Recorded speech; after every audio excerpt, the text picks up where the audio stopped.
Hey, what's going on, everybody? TujoPanda back in action playing some Amorous today. Now, it's been a long time promised, and I've finally come through to deliver because we're just going to jump right back into it. I'm going to be completely honest with you all. I started with the Steam version, but I not only fucked up on the sound settings and my recording settings, but also the frame rate on Steam version is not that great. I'm not sure if it's because of the filters to keep the NSFW content out, but I'm just going to state right now, if it ever gets to that point, I'm going to have to start censoring shit. And I was thinking about using Pornhub as like a dump for like anything that was NSFW related. Unfortunately, given Pornhub's current state, I don't really want to go that route, so I'll have to find alternatives. Anyway, I'll take it into consideration. Let's go ahead. No standing on ceremony, because we're going to jump right back into it, just like we did last time. Hopefully with better voice acting. He lied through his teeth. New game, please. Pretty much everyone loves the coast. Clear blue skies above the crystal clear waters of the shoreline. What's not to like, right? That's my town in a nutshell. Don't get me wrong. This is the place to be if you want slim girls, hunky guys, and curious tourists on the spectrum between those two. It's a hotspot holiday destination for anyone wanting to pay for the tranquility of an ocean breeze, with the occasional slap on the ass. It does wear thin, though, when this is all you've ever known. The beach gets gradually less interesting the more you see it. The constant barrage of skimpy trunks, lacy bikinis, and a culture that embraces this liberal sexuality. I suppose I can see why it's such a big deal for outsiders. Maybe I'm just a little spoiled. I guess I'm just a bit of a stick in the mud. School and work always got in the way, you know? Anyway, there's more to life than trying to hook up with everyone in senior year. I never really found the time to date after graduation, drifting apart from friends who had a different mindset. I see enough of that from home, from my libido-driven brother.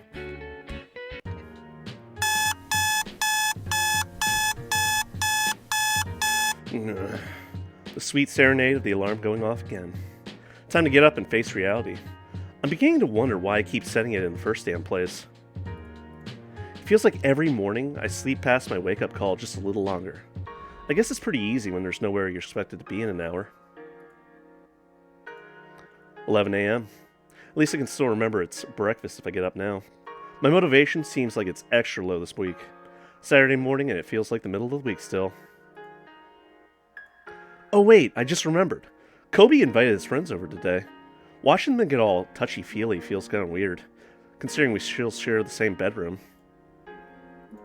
Yeah, screw that. I'm not going to pretend to sleep while they swap saliva.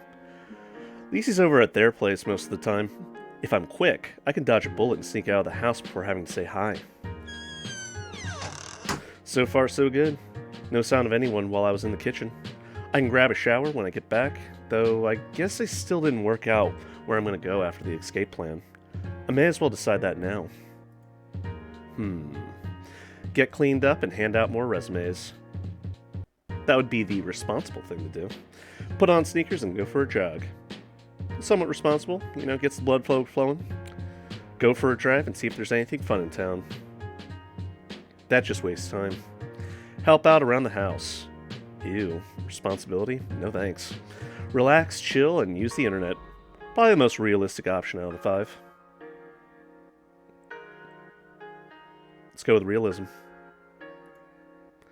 Let's think about this for a second. I currently have the entire house to myself, and it's the weekend. You're allowed to treat yourself every now and then, even if you're not working. It's not like I'm not trying. A break from it all will help it stop feeling like a torture. I'm just going to kick my feet up till Monday. Then I'll really tackle those interviews.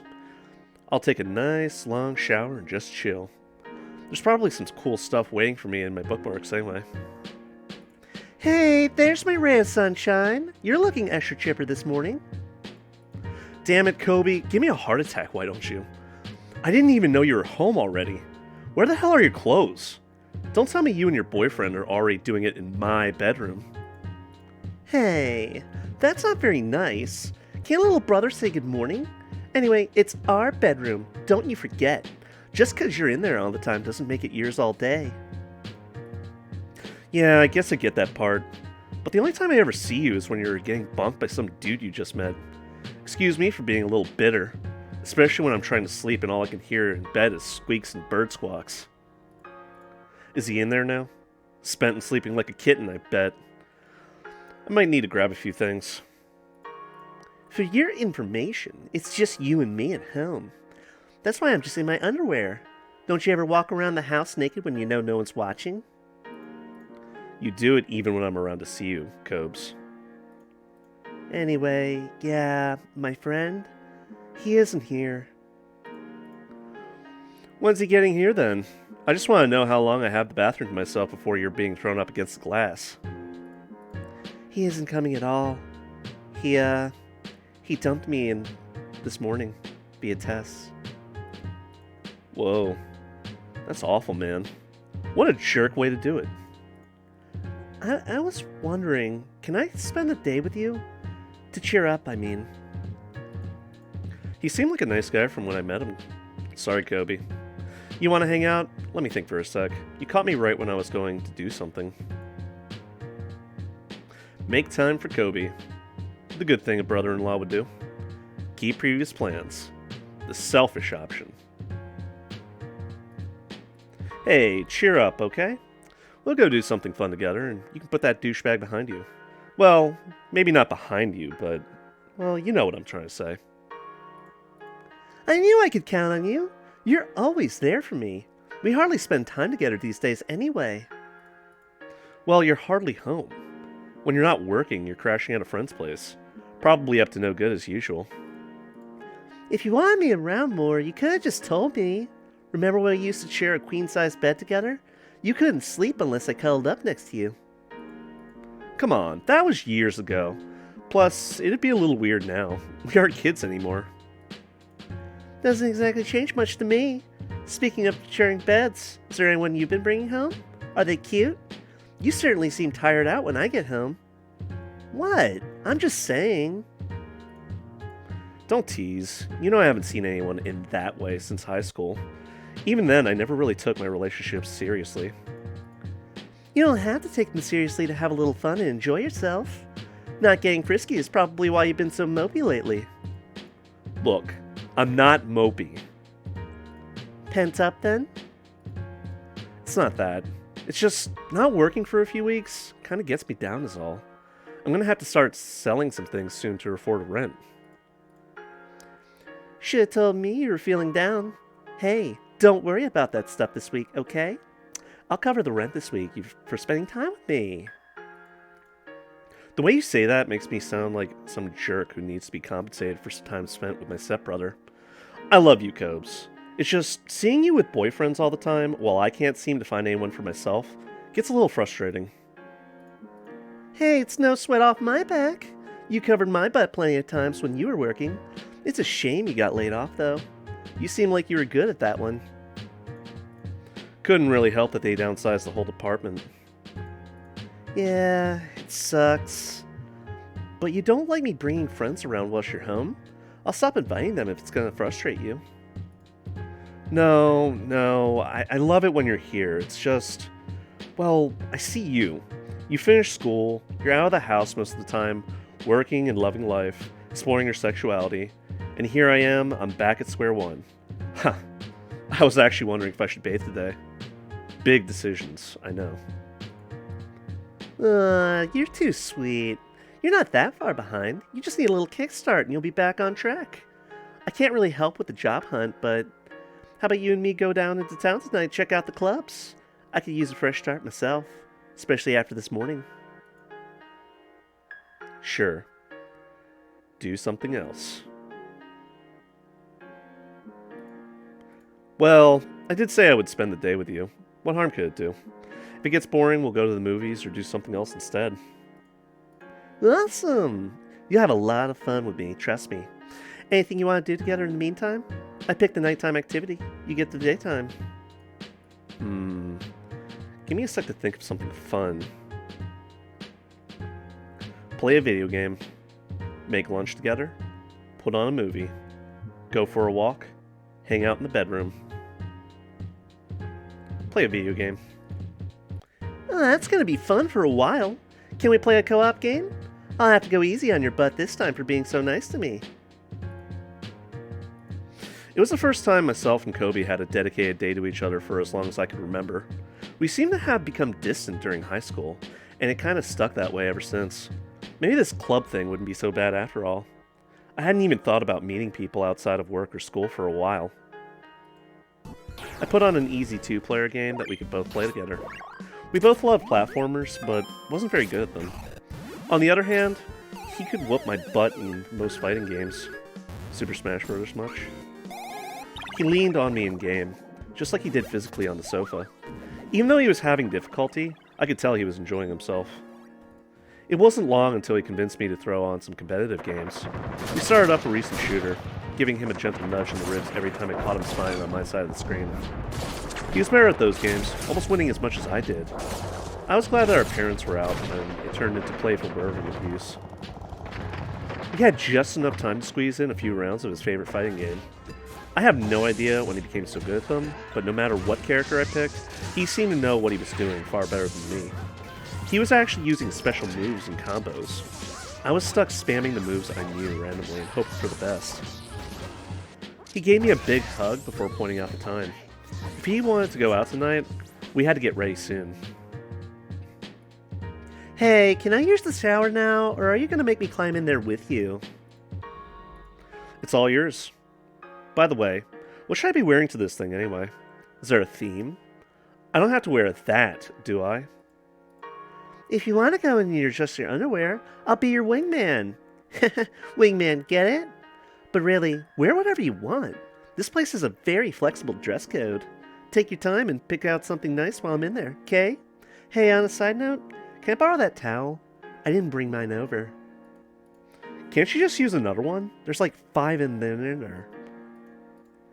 That one's my favorite color. Plus, you're practically dry now anyway. I'll let you off the hook this one time. Better swim me off my feet when I get back. I'll leave the bathroom door open just a sliver, just in case you need me. I'm sure I can dress myself. Go get cleaned up. We should probably get going soon. Alright, knowing Kobe, he's probably going to be in there for ages. I'll have plenty of time to get ready. Now it's just a matter of time figuring out where to start. Oh boy, we get to start like we did back in the day. So, I'm going to be making it myself. Alright, there we go. We are definitely not Cruise the Panda. We are Tujo Mizuki. Should probably call it TujoPanda, but hey, whatever. And my phone would be a hell of a lot cooler. Like a turquoise colored phone. Alright. So, oh shit. I just realized my dick's hanging out. Well, you know, I stepped out on the front porch and I decided, hey, weather's so nice out, I'm leaving it out. Body. Chubby. Lean. Muscular. Let's go with lean. Muscular. Holy shit, I've been packing bricks at the gym. Twinkie. I don't see that much of a difference between lean and Twinkie. So we'll just go with chubby. Alright. Arms. Don't really see much of a difference there. Head. So wait a minute, I can... Humanoid. I see no differences between default and humanoid. How about a paper bag? Yeah, it looks nice, even though my nose is sticking out the side. Alright, default. That's fine.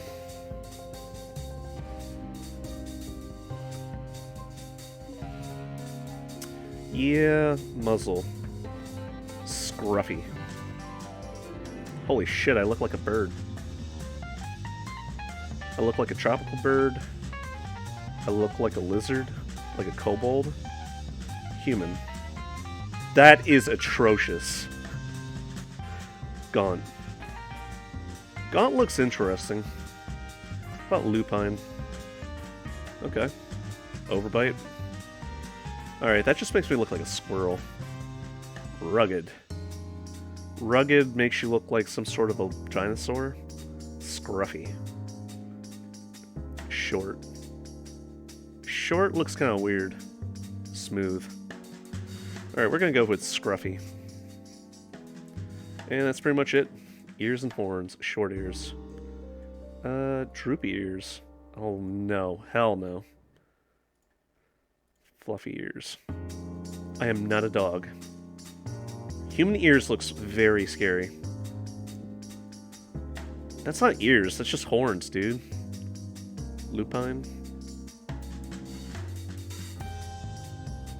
Alright, I gotta grant them credit where credit's due. You can really, like, customize this any way you want. But, wait. Okay, that looks scary, too. No, thank you. What ears do I have? I think I had short, right?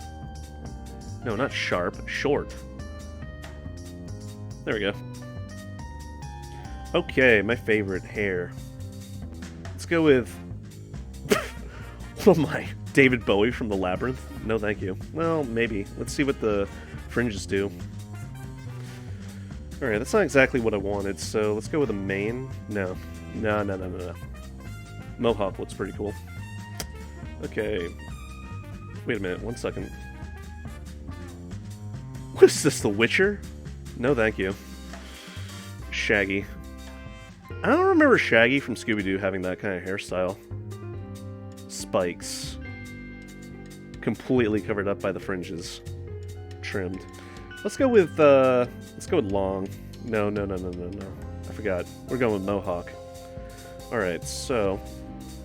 Shaggy. I'm trying to get something that looks at least somewhat close to what Tujo looks like. This is tough. The only difference seems to be, like, the orientation of left or right between long and, like, you know, Shaggy. Alright, let's go with long. That looks pretty decent. Eyes and brows. Masculine. Heavy. Ugh. I look a little, touched, as you say. Humanoid. Oh, that looks alright. But quiet. Okay, that looks fucking horrifying. Looks like I spent a little bit too much time in the gay club. Masculine. What's neutral look like? Yeah, that's a little closer to what Tujo would look like. Spooky looks like you have no soul. Your eyes are being the windows to your soul, but you have none. Okay, neutral. Yeah, neutral looks pretty cool. Assertive, lithe, neutral. Passive. The fucking brow is so small that you can't really even see much of a difference. Like, even if you put a lot of customization into this. Thick. Alright, I'm just gonna stick with assertive. I'm determined. Okay, let's see. Masculine. Why do I look like I have such a smug look on my face? It's like I know something that other people don't. They just step in the room, it's just like, oh, I know that thing. Let's see. For the purposes of this video, I'm gonna, like, turn these off. Kind of like on the Steam version, so that... Granted, you're never going to see this again. That's what sucks about it. You put all this time and effort customizing your character, and it makes nothing of a difference later on in the game. That's okay. Dots. Okay, I'm definitely going to change the color to match the fur. Yeah, there we go. Okay. Feet. Alright, I'm not a bird, so... Okay, you can make horses, apparently. Humanoid. Large. Soft. So between soft and beast, I think I'd have to stick with beast, because I like the addition of actual claws that you have access to. Alright, that's pretty much all it's going to do for me. I guess my only issue here is that you can't put clothes on. I'm going to save the template. Yes, please. Tujo Mizuki. Alright, back to the prologue. Yes, please. Congratulations, you unlocked the Bells and Whistles achievement. Hey, Tujo. Did you move the conditioner? Mine just ran out. Could you... Whoa! Do you mind? Just letting it hang out for a while you look for an outfit, huh?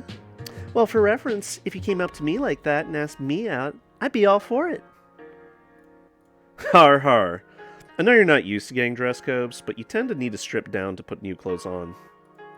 Anyway, Bird, I'm sure the club has slightly more restrictions on clothing. Yeah, it kinda sucks.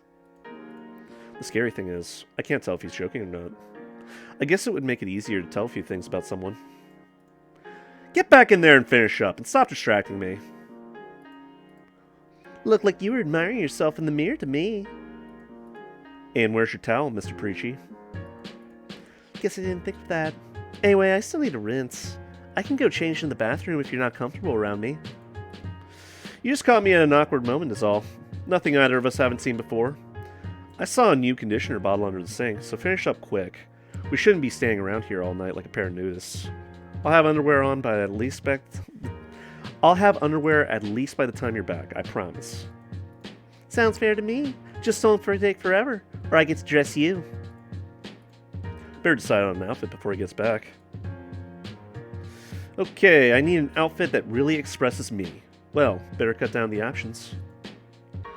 I identify as male. I identify as female. I identify as something else. I identify as male. I've been this way my whole life. I might have mixed physiology, but... I've been this way my whole life. Narrows things down a bit. Now, wardrobe on the wall. Who's the gayest of them all? Something seasonal, summer wear, shorts and a t-shirt. Something simple, a t-shirt and comfortable pants. I'd much prefer a skirt or cami. Cross-dress. I'm not leaving home without my boots. The punk biker look. Something a little bit more eye-catching. More options. Formal wear will turn some heads at the bar. Flashy rave gear will get me noticed. I'm more at home with a goth Victorian look. They have a pool. Swimwear is as showy as you can get. Formal wear will turn some heads at the bar. Swoon indeed. Check you out. Look how classy you cleaned up. Thanks, you look good too. It'll do. Can we get going? They probably wouldn't let me in wearing nothing. Give me a shake of that booty first. You're going like that? Give me a shake of that booty first, pal. You are gonna have to wait until we get to the club. Not having you steal all my best moves. Huh, you caught me. Right, no booty for you until we get to the club. Let's get going then.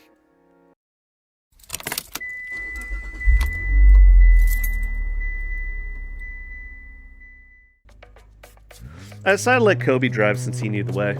He was such a regular, and had dated one of the bouncers briefly, that we didn't have to worry about waiting in line when we got there. It was one of those clubs. Once the staff knew you, you were fine. Otherwise you had to be very patient to even see the inside.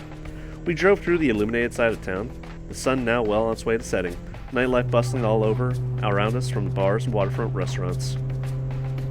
Kobe kept reassuring me that I'd have a blast. I think he could read my nerves pretty easily. I'd gotten myself into this really without thinking it through. What if the club filled with the type of guys Kobe liked to date? He's not always the best judge of character. He can be way too nice to everyone, and I'm certainly a bit more picky. I suppose, technically, Kobe had his long-distance boyfriend to anchor him down these days, but he wasn't exactly looking to head home empty-handed. His boyfriend knew what a free spirit he was, and they had some sort of agreement whilst they were apart. Kobe always seemed to find someone who would take advantage of his carefree attitude, though.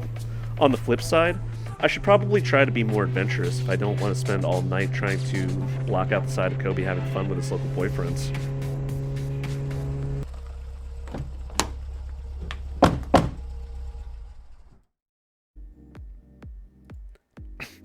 Hold up, shirt and tie. Casanovas have to wait in line like everyone else. Hold up. Don't you recognize this, cutie? Ah, Kobe. Sorry, PogChamp. Didn't see you there. You and your friend can come in. Thanks again, big guy. Whoa, that was really cool of him to just let us in so easy. I knew you were friends with the bouncers, but didn't realize it was that close. I met him through my friend Virgins. It's a long story, but let's just say he has a soft spot for cute guys. A simple, I did him a favor, would have sufficed. I just appreciate you guys getting us in. I've never been in a club like this. I wasn't exactly experienced in the club scene at all, honestly, but I didn't want to keep prodding him about it and psyching myself out. Anytime. Hey, I'm gonna go dance for a bit and hopefully catch someone's attention. If you need me, just come and find me. Have fun. Explore around. Alright, Cobes. Go have fun. I'll come see you if I get bored. Off he goes, already rocking his hips to the music as he disappears around the corner towards the source of the pulse-quickening beat. I didn't want to smother him or cockblock him if meeting new people was going to cheer him up. I might as well look around and figure out what I'll do from here. Alright. So we have a couple of teen girls. That's a very high crop top hightail. Very auspicious. And they're taking a selfie. This dude looks like he wants none of it. Party's in there, buddy. There's tweens I gotta deal with. Alright, he's not really up for conversation right now. Okay, she's looking salty as hell that she can't get in the club. And this dude is like checking her out. He's like, why is he doing that like Viking burial sort of thing with his like hands over his chest? She's actually crossing her arms like this dude. I'm not. Alright, whatever.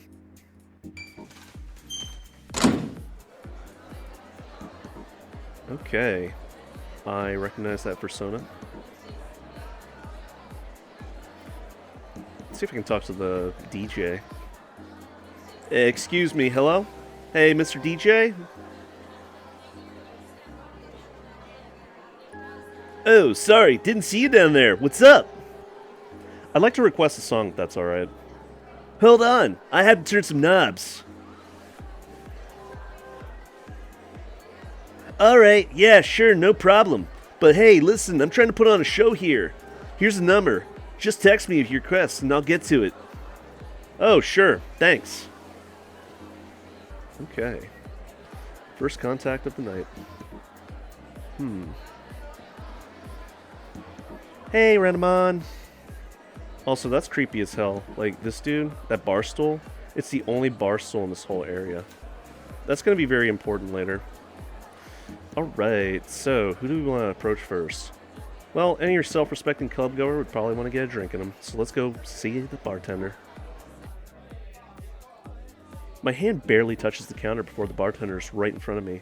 From here, I can see that his uniform, while dapper, is clearly tailored for the club. His sleeveless vest and cuffed wrists are capped by a revealing tuxedo-style brief as well.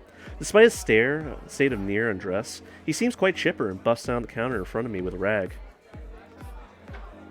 Welcome to Amorous, hottest club in town. I'm Jax, and I'll be your beverage artisan this evening. He winks at me before continuing. What can I do for you? I'd like to order a drink. As I slid into one of those stools, he set a glass in front of me. I think I'd like a drink. What did you have in mind? Something alcoholic. I came here to relax, and now is as good a time as any to start. Looking over the drink menu, I considered my options. I'll have something to help take the edge off. He looked at me appraisingly for a moment. I see you as more of a beer kind of guy. Not enough frog in the face for anything too hoppy. Sorry, bartender humor. Let me get you a house ale. He disappeared below the bar for a moment, rising to produce a pint glass. He next slid it under the tap, pulling a nice long draught before flicking his wrist and setting the drink sailing in my direction. Too surprised, I didn't reach out soon enough but found the drink slopped right in front of me without a drop spilled. The tip of his tail curled around the base. One ale, shaken but not stirred. He smiled and released the glass from his Prince-style grip before I wrapped my fingers around it. Applaud. Wow, that was quite a show. Always happy to serve another appreciative customer. Is there anything else I can do for you? Yes. Well, you could start by telling me how you learned how to do that. I sipped at my drink as he chuckled and leaned forward on bar. Drive, determination, months of nothing better to do, and the need for tips to feed my eating and rent-paying habits. He winked at me and stood back up. Anything else I can do for you? Ask about him. Yeah, you can tell me a little bit more about yourself. I thought you came here to have fun, not just chat up the bartender. Not much to tell, honestly. What you see is what you get. Seems like despite his friendly demeanor, he's hesitant to talk about himself. Introduce yourself. How about I start? My name's Tujo, and I'd like to get to know you better. Sorry, I just... Being a bartender tends to get you quite a bit of unwanted attention, you know? You already know my name, though. But, hey, it's nice to meet you, Tujo. Gotta say, you're already not what I expected in a customer.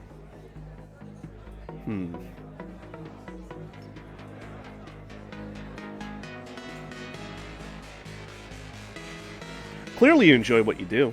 What brought you to bartending? As I sip my drink, I notice his smile begin to falter. He quickly tried to cover up. Oh, the women in the nightlife. It's always fun to be able to put on a show and make people's nights. It's nothing special, really. Surely you didn't just come here to try to play psychologist to a bartender. He's still very guarded. Maybe I shouldn't press him. Sorry, I didn't mean to press. You seem like a great guy and, well, I'm out here to meet people. I stood up and picked up my drink. He hesitated a moment before putting a hand on mine. You gotta understand one thing. Being back here, being someone for everyone, you build barriers. It's hard to take people at face value sometimes. We both looked at each other for a moment as I considered what he said. I stopped, placed my drink back on the bar and settled in. Too much about this bartender interests me to just let it go at that. However, I'd have to be a little bit more reserved with my curiosity. I can understand that. I'm sure you get more than your fair share of unwanted conversations. There was an awkward pause, him absently cleaning the bar down with a rag as I sipped at my drink. I didn't want to sit in silence, but I didn't want to scare him off again either, so I considered my options. Anything in particular? Where do I start? I've never been here before. A friend convinced me to come and then kind of just left me in the lurch. What's the night here like? Well, there's the usual club crew, looking to have a good time in any way possible. The dance floor is usually pretty packed. Most people are here looking for someone to connect with. Either that or they're telling me their problems. And of course, the drinks here are all top-notch. What brought you here? A friend. A friend of mine really wanted me to come here. I wasn't completely sure I wanted to come along, but he's very persuasive. Of course, now I'm sitting here, talking with someone I've just met. I felt my cheeks blush. Hey, it comes with the job. That said, we don't really get too many people till we sit down and talk with them. So in the interest of making you feel a little bit more comfortable, since you know my name, what's yours? Tujo. Nice to meet you, Tujo. What do you do when you're not indulging chatty bartenders? Hobbies. Usually I hang out with my friend, play video games, and generally find fun ways to waste time. Nothing as exciting as bartending, I'm sure. Believe me, it's the kind of excitement that wears thin after a while. Don't get me wrong, I wouldn't be doing it if I didn't love it, but, never mind me. Video games, huh? Pretty popular pastime nowadays. What kind do you play? Action games. I mostly play action games, something to really get the adrenaline pumping. Nothing like facing down a challenge and having nothing but your reflexes to keep you going. Sounds like you enjoy being able to prove yourself. Guess so. It's fun to see just what you can do given the opportunity. Well, you came to the right place to find opportunities. Sadly, I'm on the clock and should really get back. Can I get you another drink before I go? I'd like to order a drink. I think I'd like a drink. What did you have in mind? Surprise me. After a moment's consideration, I decided that if I was going to try something new tonight, I might as well be adventurous. I put the drink menu down and smiled at the bartender. You know what? Surprise me. His smile lit up immediately, eyes twinkling with a little mischief. Leaning towards me, he whispered in a conspiratorial tone. Yeah, absolutely sure. Hit me. I opened my mouth to speak when he leaned forward and pressed a finger against his Cheshire-like grin. Nope, too late. Flicking his wrist to settle his cuffs, he began. His hand slid beneath the bar, wrist over wrist, and in a single motion he drew out 2 bottles. Flipping both upside down and forward, he poured a shot of each into the glass before me before flipping them over his fingers like an action movie pistol, setting them down on the bar and releasing them. Next, his hip shifted as I noticed his tail wrapping around the neck of a third bottle, lifting it smoothly off the shelf behind him and letting it roll down the full length of his tail to the small of his back. His right hand snagged the bottle by the neck, bringing it into the front. He gave it a quick shake with his wrist before flicking it over his index finger and sending it down with the others. With another quick hip shift, his tail wrapped around a fourth bottle and launched it into the air. My eyes went wide as almost completely through the arc. He caught the bottle by the neck and held it an inch or two above the glass before giving it 2 quick shakes. He tossed the bottle back behind him with a grin as it sailed straight back towards his tail tip. While it snaked around a bit, the bottle shifted just enough that I could see it slip. His expression went from joy to horror as it smashed into the floor behind him.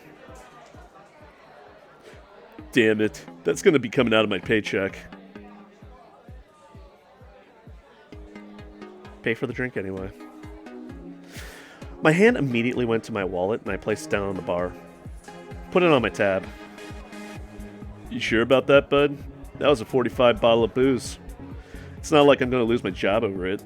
At least, I hope I won't. He looked flustered for a second and composed himself. It's my bad. Really. Job hazard. I couldn't ask you to cover for this. I smiled. It's a good thing you didn't, then. I laid out a 50 on the bar in front of him. You wait, what? You serious? I don't... Congratulations are in order. You actually got me to shut up for a second. I'm just completely blown away by this. It's not a big deal. You gave me such a fantastic show. I mean, wow. I didn't even know people could do that kind of thing. You're not helping me with the whole looking professional thing here, you know? He grinned and put away the brimming bottles. Drinks on me, totally. You've just been too sweet of a customer to charge for one of my experiments. I'll get you your change. Refuse. You earned it. All of it. Fair and square. That was mind-blowing. Your unabashed admiration is thanks enough, but I do think you forgot about something. I furrowed a brow as I put my hand back on my wallet. He smiled and slid a piece of paper over to me. I think you'll know what to do with that. As he moved to the next customer, I flipped the paper over to see a phone number with his name and an embellished script below it. I slid the paper into my pocket. I'll be able to call Jax after tonight to meet up again sometime. Okay. So we got a couple drinks and we met Jax, the bartender. Pretty cool guy.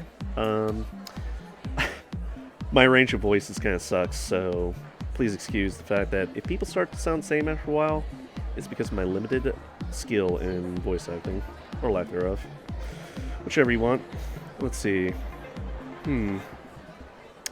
So, let's go ahead and take a look at everybody that we could potentially date. There are 3 people down here that would qualify, technically 4, but I don't consider the 4th to be viable. These 3. Anyway, now over to the back. In this area, we have her and we have him. So 2 people we can date here. We can go upstairs. Here's another option for you. Although it's very easy to fuck up his dating tree. And if we head outside, the only thing I don't like about her is that in my mind, I'm just imagining that she sounds like a 1950s, like, you know, diner waitress. Unfortunately, I didn't add any secret characters that we can date, so what you see is pretty much ambiance. Pretty cool ambiance, though. I wish that people were a little bit more animated. He's the only person animated up here. Well, never mind. I see, like, subtle movements from these people, so technically. Alright. We can either take the stairs or the elevator.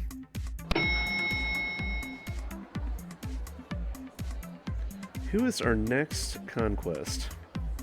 Oh, I forgot something. You can actually go outside. And you can find this chick. That looks like somebody I know, actually. Man, I'm gonna have to tell him about this. Anyway, that's pretty much the wide range of options that you got. So we're gonna keep up with tradition, and we're going to approach Renamon. aka Skye. There's a brightly colored fox sitting by herself. She seems bored, her head resting on her palm. I don't see anyone else with her. I guess there's no harm in seeing if she wants some company. Break the ice, clear my throat, kick the table, stare blankly, leave. Let's break the ice. I slipped into the booth tentatively, hoping a happy smile would win me a few points with a bored-looking fox girl. Hey there, sorry to bother you, but you looked kind of lonely. My name's Tujo. You want to talk? She jolted in her seat as soon as she heard my voice. She was so deep in a daydream, I don't think she even noticed me sit down.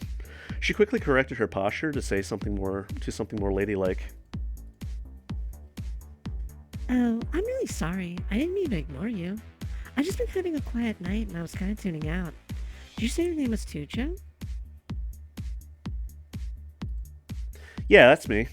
I know the feeling. I've been having a bit of a quiet night myself. Let me guess. Did you get dragged here by your friends as well? That obvious, huh? Yeah, sort of got swept along by other people's plans. And it was supposed to be my party, too.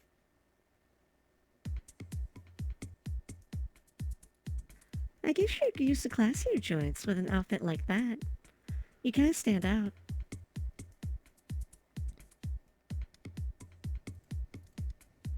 I mean, not that that's a bad thing or anything. Sorry. I just mean you look cool.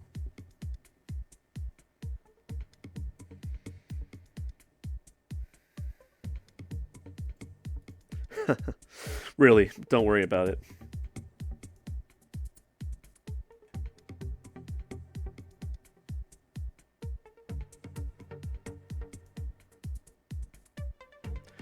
This is just how I dress. I hadn't really thought about it.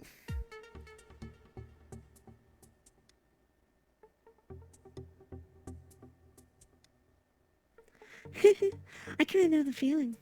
I kind of change my style a lot, but I'm never, like, doing it to fit in or anything.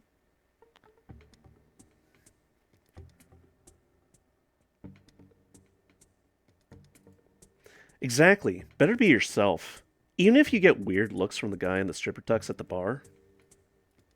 Right. Definitely. So, this is your party? At a place you don't even like?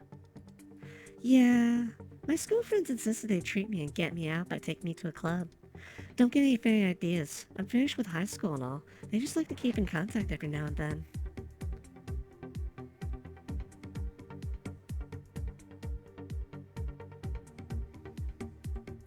Funny ideas. She's the one about to give me a heart attack. I don't see an X on her hand, though. Are they bad friends or something? Or... No, it's not that. They mean well and all. I just don't really have anything in common with them anymore, I guess. It's not really my thing to go clubbing and get drunk and go hunting for guys and stuff. I was only really friends with them because they were in my classes.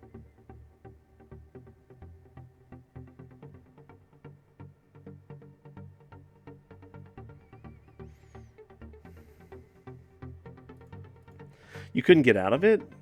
You must have closer friends, right? I have close friends. They just live far away. I talk to them nearly every day over the internet. One of them did want to come see me for my birthday, but she was busy.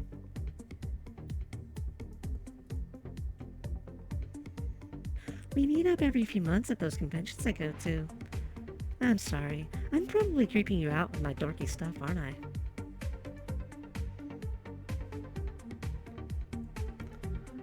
No. You're not a dork. There's nothing wrong in having long distance friends. It's better than hanging out with people who you don't share anything with common with, right? What do you do when you go to those conventions anyway?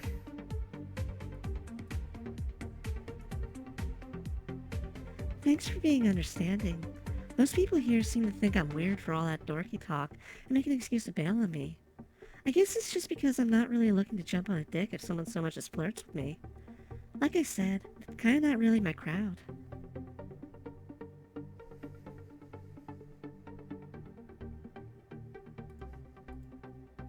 God, I'm sorry. I'm pretty bad at these first impression things, aren't I? Kinda more thinking what being here says about me than, like, what I should say to people. Let's start over. My name's Skye, by the way.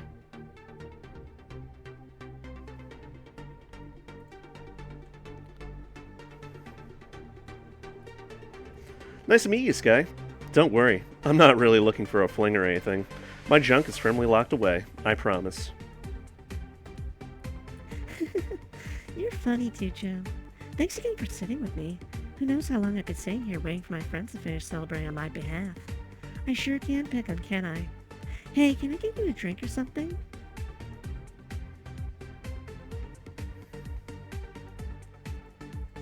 Isn't that something I should be asking you? I mean, I came over after all. Oh, no. Well, I appreciate it and everything. I'm just not much of a drinker. Plus, my friends need someone to drive us home.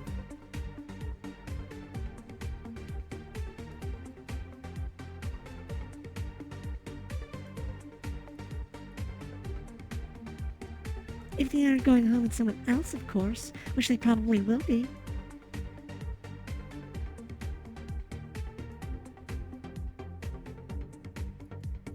Well, okay. Let's both stay sober then. Only seems fair. If your friends bail, we can always grab a drink after to celebrate a little freedom. I guess that's true. Oh, yeah, I'm sorry. I kind of go off on tangents a lot. You asked about the cons I go to, right? First, I guess I want to ask a test question. Do you know why I'm dressed this way at the moment? For attention? Your upper body is chilly, but your legs are hot. Birthday present? Something about the con? I give up? Something about the con. Well, from the conversation, I assume it's got something to do with the cons you go to. That's right. I'm actually a cosplayer. This is one of my outfits that looks like one of my favorite characters. I've always been a big fan of cartoons, comics, video game characters, and all sorts of stuff. Dressing up helps me express myself, and a lot of my friends say I do it pretty well, too.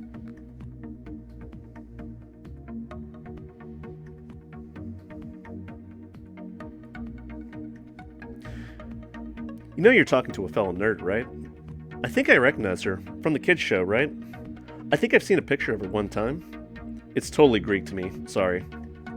I think I recognize her. From the kids' show, right? I think I know the character you're dressing up as. You look really cute in that outfit. Honestly, you could pass it off as just a normal outfit, although a little colorful and, well, high cut. Thanks! And in the interest of returning the compliment, you look great in that outfit, too.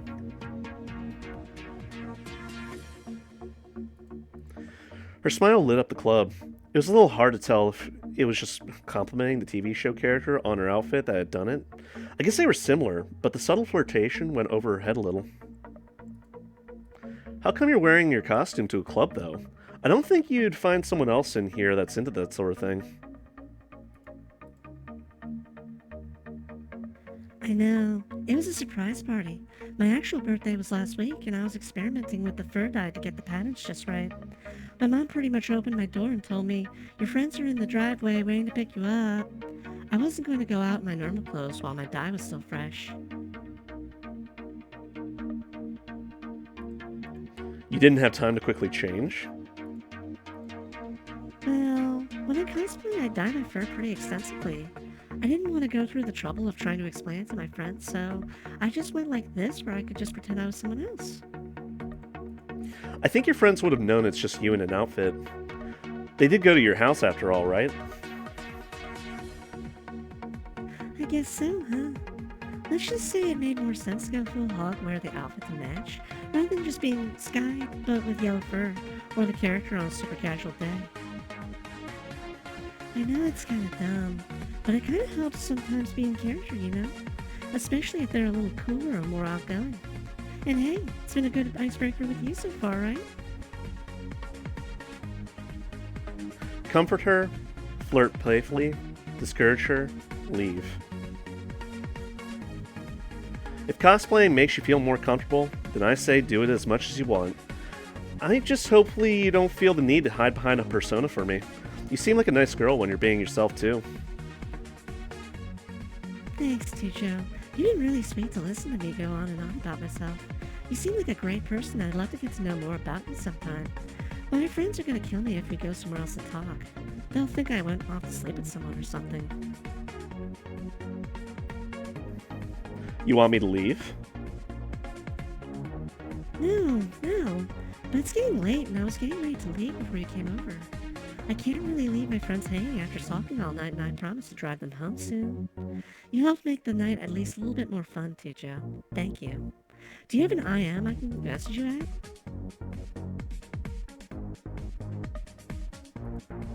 A what? Oh, sorry. Hold on. Let me give you my noble number instead. We'll trade instant messengers later. Skye takes a receipt for her drink and quickly scribbles a string of numbers on the back, smiling as she hands it over to me. I guess she beat me asking for it. I must have made a pretty good impression. How about we meet up again soon? Somewhere more quiet, hopefully. That's if you want to, of course. You don't have to call me. We can just talk on Discord or something, sometime. Thanks, Skye. I'll let you know when I'm free. I'm gonna go find my friends and tell them they can either go home now or I'm gonna leave them here. This club is making me feel claustrophobic. Thanks again for chatting, Tujo. I really enjoyed it. Skye bounced out of her seat, taking a quick sip from her drink before slipping over to my side of the booth.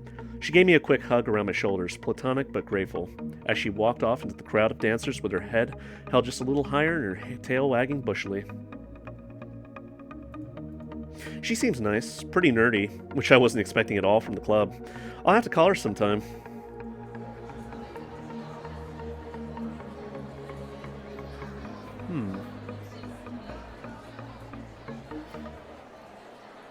In the old version of the game, Skye would just sit right back down and be there. And you could repeat the same conversation over and over again. The outcome would never change. Let's see.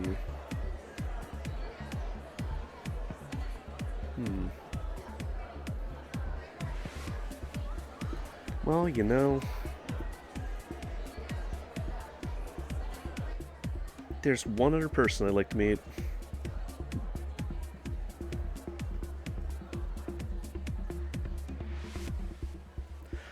I couldn't help but notice the lion at the back of the room. His face, a placid mask as the parrot next to him, seemed locked in a scowl. Despite my best intentions, I couldn't help but overhear snippets of what they were saying. Seriously? You're going to make a big deal out of this? Yeah, I am. What were you thinking? That I'd like to have some fucking fun for a change. Then go have some fucking fun. Once you're done, you can stay gone. Neither of them moved for a long moment. The snarl on the parrot's beak grew sharper, and it parted long enough for an exhale. Nothing was spoken, though. Instead, the parrot turned on his heel with a snort and strode right back into the bar. The lion tried not to watch as the parrot moved through the crowd to the dance floor. His eyes darted to their corners, catching a glimpse or two before the crowd engulfed the parrot. After a beat, the lion's expression changed. His emerald eyes narrowed and scanned the room as the corners of his mouth began to rise. A twinge of fear tickled the back of my neck as those eyes settled on me. The lion drew his tongue slowly over his lips and two very wicked fangs came into view. He crooked a finger at me, urging me over.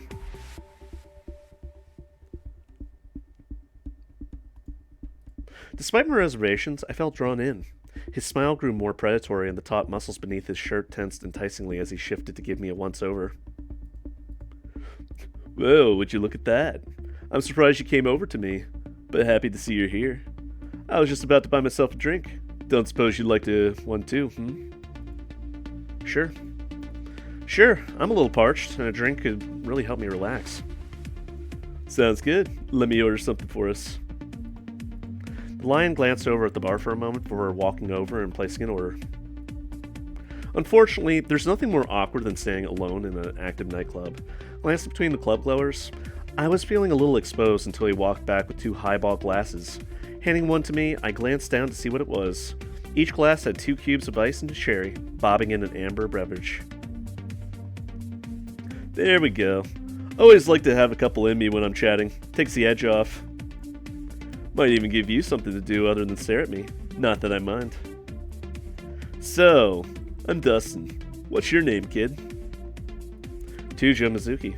Nice to meet you. Nice to meet you. You sure you're in the right place, kid? Anyway, name's Dustin. What brings you over here, Tujo? You don't look like the type to cruise bars. And considering how quickly you came over, I figure you don't have a date waiting on you. I could feel my cheeks flush as those hungry eyes kept wandering over me. No, I just came here with my brother. He'd been wanting to get out of the house for a while, and I said I'd come along. You sure there wasn't another reason?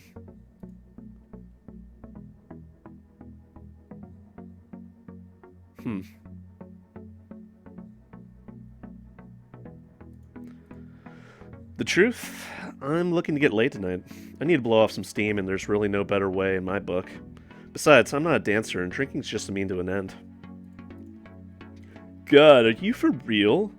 Kid, you look like you barely belong in this place, and you're playing the big, tough veteran. I bet you could count the times you walked into a joint like this on a single hand. What can I say? I know what I want, and I'm not afraid to be upfront about it. You got balls, I'll admit that. Here's the thing about balls, though. You gotta know when to pull them out, when to just hit them out. So is that a no, then? Well, I'm gonna need a little bit more than just an offer, that's for sure. What do you mean? Well, I don't do complete strangers, and I don't do small talk, which means I'm gonna need some conversation if you want to keep this going. After all, we both got drinks. Be ashamed to waste them on empty chatter. Dustin's eyes glimmered a little in the dim light, and I felt another tingle up my spine. I suppose it would be a good idea to get to know each other a little better. Fair enough. Why don't I start? So who was that guy from earlier? I don't mean to pry, but I couldn't help but overhear you talk to that guy earlier. What was that all about? You caught that, huh? Shit. Not the best way to make a first impression. That was my date for tonight. Emphasis on the was. Suppose I should have seen it coming. We've been on the rocks for quite some time. What happened? We came here to look for a third. It was his idea to spice up the relationship. Problem is, once he finds one, he doesn't like to share. Sounds like a real jerk. Sounds like you made out fairly well in that deal. Maybe so. Still not happy about it, though.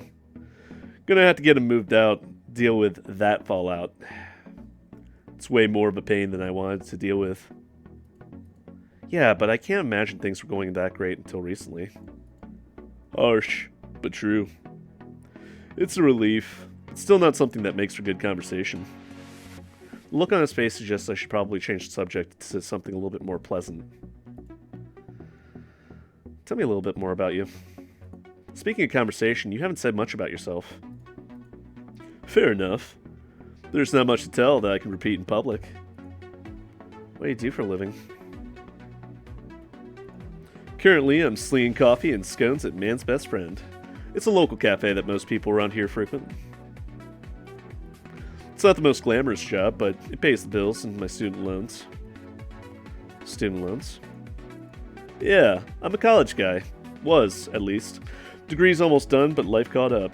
Still have a semester or two left before it's official. What were you studying? Law, actually. Arguing cases and defending the undefended always had an appeal. Reality's different, but we all have dreams. I take it things didn't pan out? Had a dose of reality and realized that maybe a high-stress job wasn't exactly the best option for me. Still interested in wrapping up my degree, maybe opening a practice locally. Don't know when that actually happened, though. Dreams are meant to be pursued. You should go for it. You've certainly gone too far to give up now. Maybe I should. I can consider it at least. So, about me. I suppose I should really talk about myself. That's the first step in getting to know someone. So what do you like when you're not in the club? Exploring. I'm taking some time to get to know me. Get out and see what this town has to offer. Got plenty of free time to do that, kid? Well, I'm kind of between jobs at the moment. Not ideal, but I'm making the best of it. Hope you're not looking for a sugar daddy while you get back on your feet. Nah, I got some savings. No worries. I was smart and made sure I had a nest egg. Smart and freely available. You're getting more interesting by the moment, kid. Hey now, I didn't say I'd be a sugar daddy either. Huh. Well, we can go Dutch then. It's only fair. How's the job hunt going? It's going alright. I'm just kind of getting started. So far, it's been alright. Had a few callbacks, found some interesting places to work. Sounds like you've got this pretty much figured out. I like that, kid. I like to think I've got it together. That said, I'm sure you didn't want to talk about your job status all night. Talking about my lack of a job wasn't the best choice of conversation topic. Maybe I should try something else. I think that's enough conversation for now. This is fun, but I didn't want to spend all night talking. Well, I finished my drink, and we certainly got to know each other a little. What did you have in mind? Want to find somewhere private? I like to find somewhere private and get to know you a little better in other ways. We chatted a little more, the smile on his face growing wider. His paw rested on my shoulder, and he drew close enough for me to catch his intoxicating scent. I think we should retire to one of the private booths they got here. Really? What did you have in mind? I think you've got an idea already, kid. His paw moved from my shoulder downward, trailing over my back. I could feel the claw tips tickling and teasing me under my clothes. I'll be honest with you, Tujo. I'm a very private person, but I have very particular interests that would involve you. I figured you should know about them. His paw fell to the curve of my rear, squeezing softly as he pulled me close to him. I could feel his whiskers tickling my cheek as he whispered to me. I really like to tie people up. I like to control them when we're in the bedroom. I've been picturing you naked since, maybe a few minutes before we started talking. Been fantasizing about what I can do with you. What you can do for me.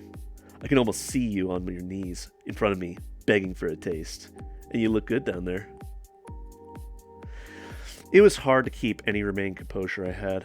Between the caress of his silky fur and the growing warmth in the pit of my stomach, I was getting flushed myself.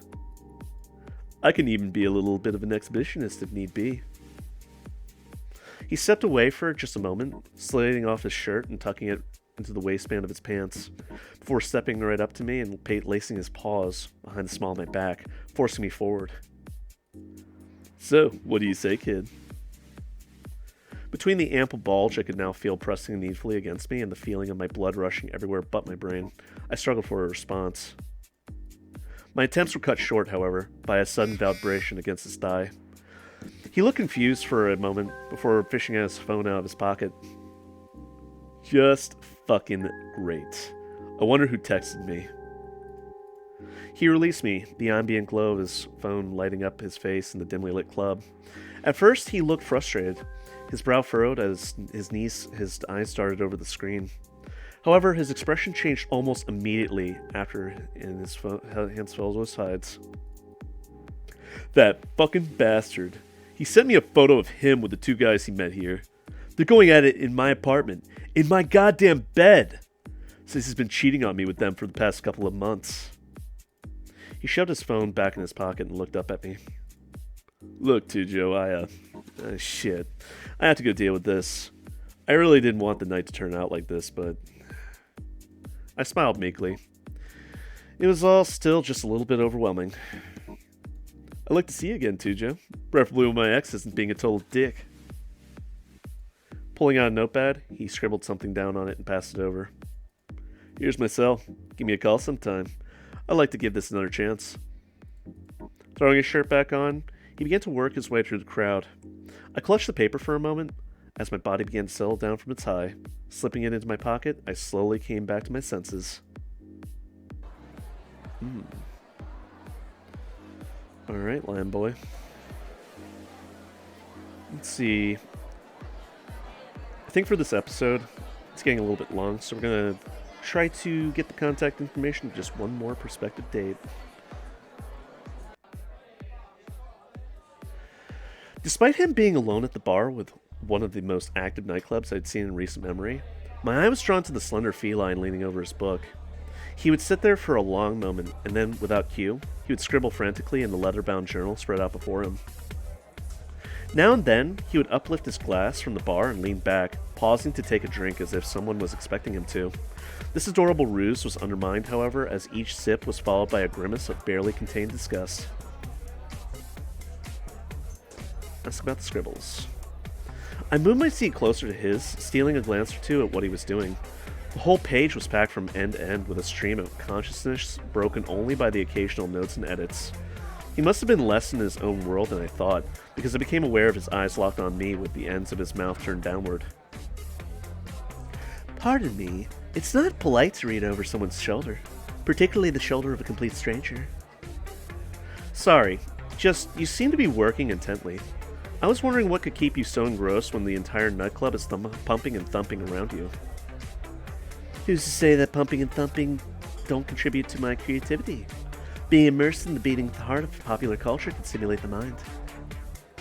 Fair enough. Myself, I usually prefer a little peace and quiet if I'm going to be doing something important, particularly because strange people might come up and start reading over your shoulder. Oh, and it's Tujo, by the way. Sorry, I know questions first isn't exactly the best manners. You just seemed a little bit out of your element. Seth. I'm Seth. I'll admit, it's an escape, but it's also to help me work through the creative process. Many famous authors immerse themselves in the popular culture of their day to draw new experiences and observe people in new environments. I suppose that's true.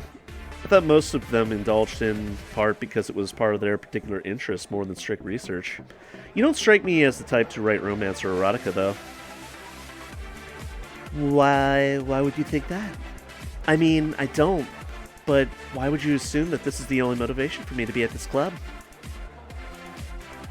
Mostly because even the bouncers here are wearing half the clothing you are.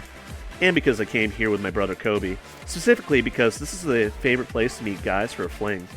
You have to admit, your choice of ambiance suggests something more than just curiosity about pop culture. By now he was blushing furiously, the spots of red visible beneath his snowy white cheek fur. Despite his attempt at appearing aloof, something spoke about his relative discomfort in being here. I'm not here to judge. It's just, well, interesting. I get enough stories from Kobe to get an idea of how this place tends to function, and you appear to be actively avoiding that function. Well, I'm honing my craft, trying to push myself outside of my comfort zone so I have a breadth of experience to write from. It's the sort of thing authors do. So, you're a writer? What experiences are you getting? You sure you're not just lonely?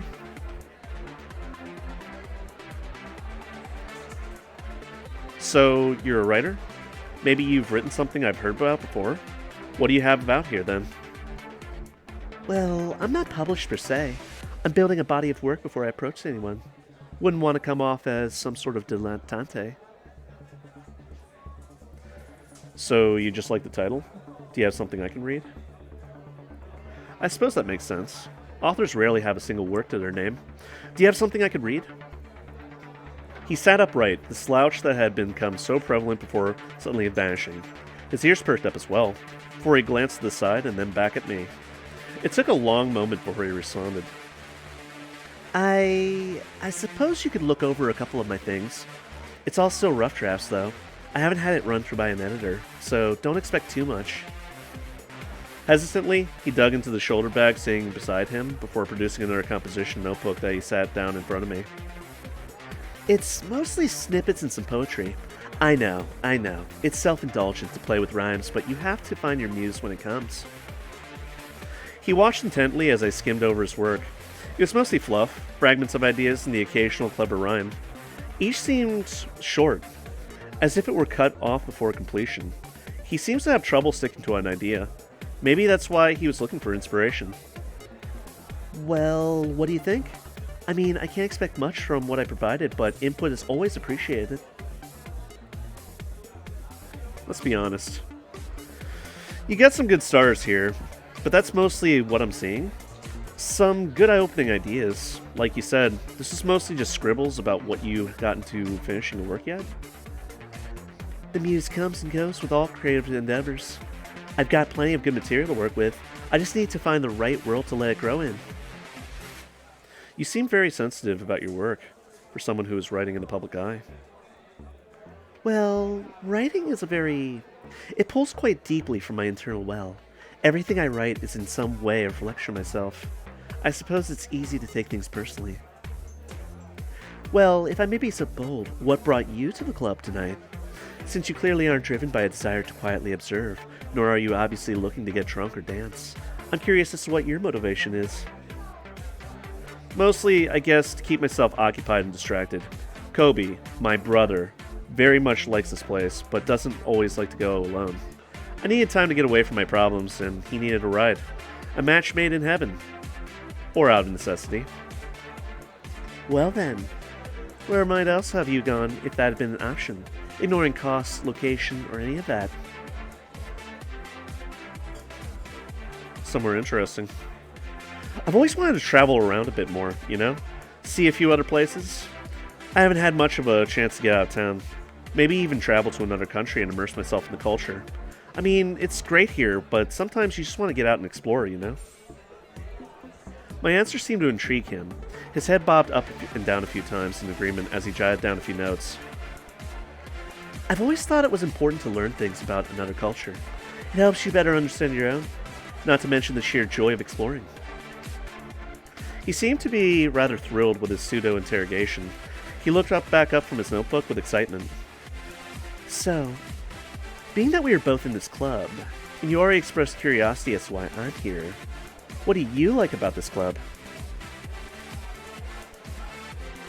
Socializing. When I'm feeling mopey or just have too much time, I like to get out and be around people to be around. Conversation, laughs, and banter between friends really helps perk me back up. He looked rather impressed and surprised, jotting down a few extra lines in his notepad before glancing back up to me. I suppose I should be flattered you've decided to direct your attention to me then. Extroverts commonly don't enjoy engaging with me for extended periods of time. So, we've established where you want to be, and why you want to be there. But the big question is, who do you want to be there with? What kind of person would you be looking for at this club? I get the feeling that this is somewhat of a pointed question. I also get the feeling that there is something more going on here than just simple research. He shot me a Cheshire Cat grin and placed a hand on his chest in mock shock. Clearly he was enjoying this intimate game of 20 questions.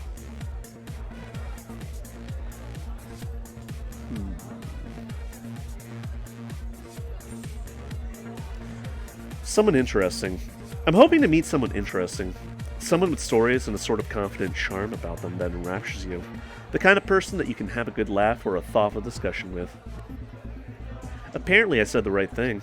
A smile spread across his lips before resting the pen on the table. Without even looking to the notepad, he continued. I agree completely. Looks can be nice, but there's no substance behind them, then what's the point? A wholly rounded individual is far from important than just one aspect. Alright, one more question, and then I really should find Kobe and figure out what he has planned for the rest of the night. I suppose I have been prying pretty heavily. That said, you have been very interesting character study, to say the least. It's rare I actually get to interact with someone. I'd hoped I was more than just a little bit more of an intellectual diversion. Is that not the case? I didn't mean it like that. I mean, it's been very interesting talking with you. I've been here for a couple of hours already, and you're the first person who stopped to talk that I didn't want to take an order for a drink order. I smiled and leaned on the bar. He was awfully cute when he was desperately trying to regain his composure. So, what's the last question? He hesitated, glancing down his notebook for a brief second before scribbling something down in the margins. As he looked back up, I could see his cheeks were still quite flushed. I was actually heading to the library tomorrow to do some research for a story, and there was a reading I was thinking of going to. Could I perhaps convince you to come along? Sure. I'd love to. What time? Really? I mean, great. The reading is a little bit before noon, but I'll be getting there early. Let me give you my number so you can call and let me know what you think when you get there. He tore off the corner of a notebook page absentmindedly, leaving a snippet of poetry in the upper half, passing it to me. Thanks. It'll be nice to have someone else there. It's always so awkward to go alone. Sounds like a date then. I suppose it is. I need to get going, but be sure to call me as soon as you're up. I'll make sure to save us a seat. After gathering his things, he shot me another adorable smile and strolled off towards the door. I folded up the paper and slipped it into my pocket. Alright. Also, that is creepy as hell to me. Is he just carrying around a fucking bar stool? Because notice how the bar stool is gone when he leaves. That is weird. Alright, so, with Seth out of the way, we've pretty much cleared this entire area of prospective dates. Well, that's what you call them, right? Alright, there's nowhere to go from here, but back into the back rooms. Okay, that was weird. Music changed really quickly. I'd have to say, amongst like all the prospective suitors, Mercy is probably the classiest among them. So I'm probably going to save her for later. So, let's head upstairs. Double trouble. Heading over to grab a drink from the machine, I noticed one of the bouncers chatting up a fairly energetic customer. They seemed to be having a good time, the smaller male wiggling his hips side to side and eyeing the large dragon with eyes that suggested all sorts of mischief. Perhaps this was my chance to meet some new people, like Kobe suggested? Let's watch the scene unfold. I figured it might be smart to see what these two were up to before settling in on their private conversation. I approached the vending machine and leaned against it nonchalantly, acting like I was thinking about getting something to snack on. I took in the atmosphere of Amorous, both the club and the situation in general.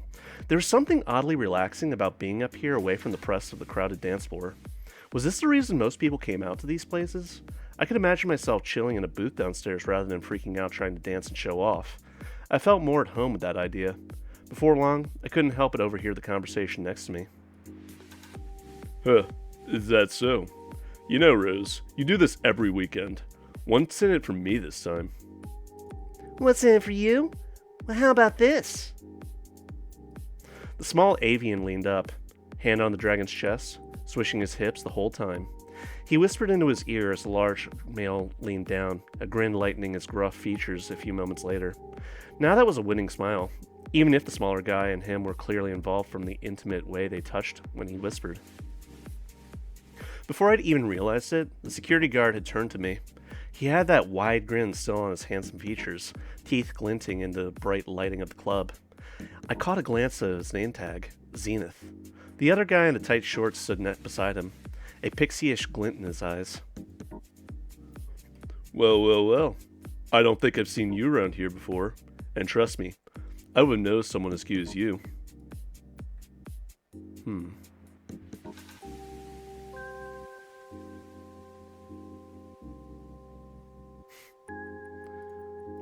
They were so forward. Despite that, they seemed nice enough. With a smile, I extend my hand to the dragon. Hey, I'm Tujo. Pleasure to meet both of you. Actually, I've not been here too much. It's basically my first time here. Hell, it's my first time to any club. Zenith reached out and gripped my hand firmly, giving it a squeeze. Ouch! How much does this guy lift? I stifled a grimace by biting my teeth as we both shook, as he playfully let go of my hand. Oh man, manners too? My poor heart. Nice to meet you, Tujo. I'm Zenith. Zenith let out a hearty laugh, with his sighs to sound easily cut over by the thumping of the music. What do you say, Rose? Think we've got a winner here? Winner? What do you mean? The avian in the belly top, Rose by the sound of it, eyed me up a few times and nodded. There was a sultry look about him, hand on his hip, appraising me as he gave a little wink. Something about his look was a little off. A smirk, maybe? The way he seemed to try me on for size was more than a little forward. I think so. He's absolutely adorable.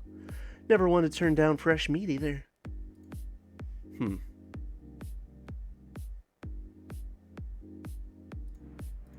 It was becoming very apparent what was happening here. I should put the brakes on a little before this goes any further. Alright, I know where this is going. I didn't come out tonight for a quick fuck with two complete strangers. Can we start over? Whoa. I didn't mean to come off across that way. I mean, I did, but... Zenith looked conflicted. I sort of felt bad for putting a halt to the fun, but something here wasn't quite right. His cocky expression vanished as he stared daggers at his friend. It looked like he was about to say something before Rose piped up. Oh, now you say something. Wasn't it obvious what was going on from the moment we started talking? Let me be blunt. Yes, we were looking for a third party tonight for a little fun.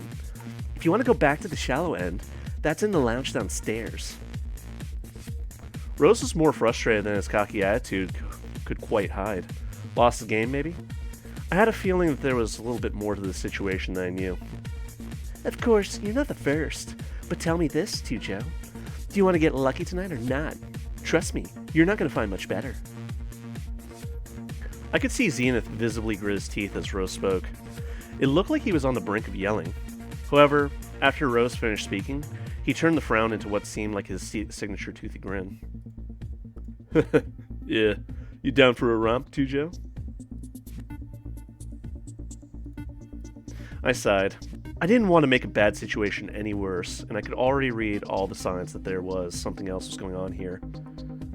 Look, guys, I'm gonna have to pass. Thanks for being so friendly with me tonight, though. It really means a lot. I didn't expect to meet so many nice people here. Are you fucking serious? What a waste of time. You promised me you could hook me up with anyone, Zenith. It looks like your charm wasn't enough this time. I was taken aback by the sudden outburst. The brunt of Rose's complaints seemed to be with Zenith. Had they made some sort of bet? They muttered back and forth for a moment. Zenith said Rose had promised not to do this. Rose said Zenith was being a bitch, as usual. I was about to leave them to their whispered fight when the girly avian shot me one last glare and shortened off, but not before snatching up his drink from nearby and emptying it on Zenith's shirt. I'm gonna go find Zach. And don't go thinking you can join in the sun, Zenith. Ciao, bitches. What a scene. I had no idea what was going on, but Zenith certainly looked upset. The charming, cocky bouncer that I first met was replaced with someone else entirely. He folded his arms across the wet patch on his broad chest, looking to the side and grimacing as he fought to remain as cool. He took a moment, caught his breath, and forced a smile. I'm sorry about all that, Tujo. You shouldn't have gotten roped into this mess. Tell you what, next time I see you, I owe you an apology drink. As for right now, I think I'm gonna call it a bad night and go home. Since I'd met him, Zenith seemed at his most genuine right now. Even clearly simmering and humiliated, it seemed like whatever it was that was going on, it had been Rose's game, not his. Part of me wanted to find out what exactly had happened. An even larger part of Rose and Zenith were an item, because they really shouldn't be. Was it really my business? There's no way I can leave things like this. Before the dragon could make his escape into the staff-only room, I caught his wrist. Zenith cocked his head back over his shoulder as I let him go. Maybe not the best time to be grabbing him more. Look, I know it's not my place, but obviously something serious just happened. I can't let you walk off like that in good conscience. Do you want to sit down and maybe talk it over? Zenith closed his eyes, sighed, and showed me that big toothy grin. Without Rose checking in on him, it felt a lot more real this time. He pointed to the stairs and held out his hand for me. Gonna need that drink and a fresh start, yeah? The name's Zenith. To whom do I owe the pleasure? That toothy grin never left Zenith's face. I didn't know him well enough to know if he was faking it or not, as he extended his hand out for a handshake. I extend my hand sharing his grin, playing along for the time being. His grip was like a vice. Damn. Maybe I learned a little bit of squeezing after jumping in on Rose's game, though. You can call me Tujo. For some reason, I feel like we've met before. That's strange, isn't it? Must be fate playing tricks on us. Zenith retracted his vice-like hand and laughed again, starting toward the stairs with me following him. We took our place at the bar and Zenith took my order. We were served almost instantaneously, thanks to his staff shirt. After the first sip of his beer, the frustration still smoldering underneath the surface seemed to have cooled off enough that Zenith didn't seem on the verge of punching a wall or something. He savored the mild bubbles, exhaled, and we both seemed to come to the realization that I'd been staring at him a little. I busied myself with my own drink. I was a little surprised by what he'd ordered, but I suppose I was more concerned about getting Zenith over what had happened with Rose. Zenith chuckled, rolling his glass between his palms a little. When I looked back, he seemed a little embarrassed. Thanks, Tujo. I mean it. I'm just a stranger. Hell, a stranger who was sort of leading you on a little. You didn't have to reach out and see if I was okay. You're kind of one of those good ones, huh?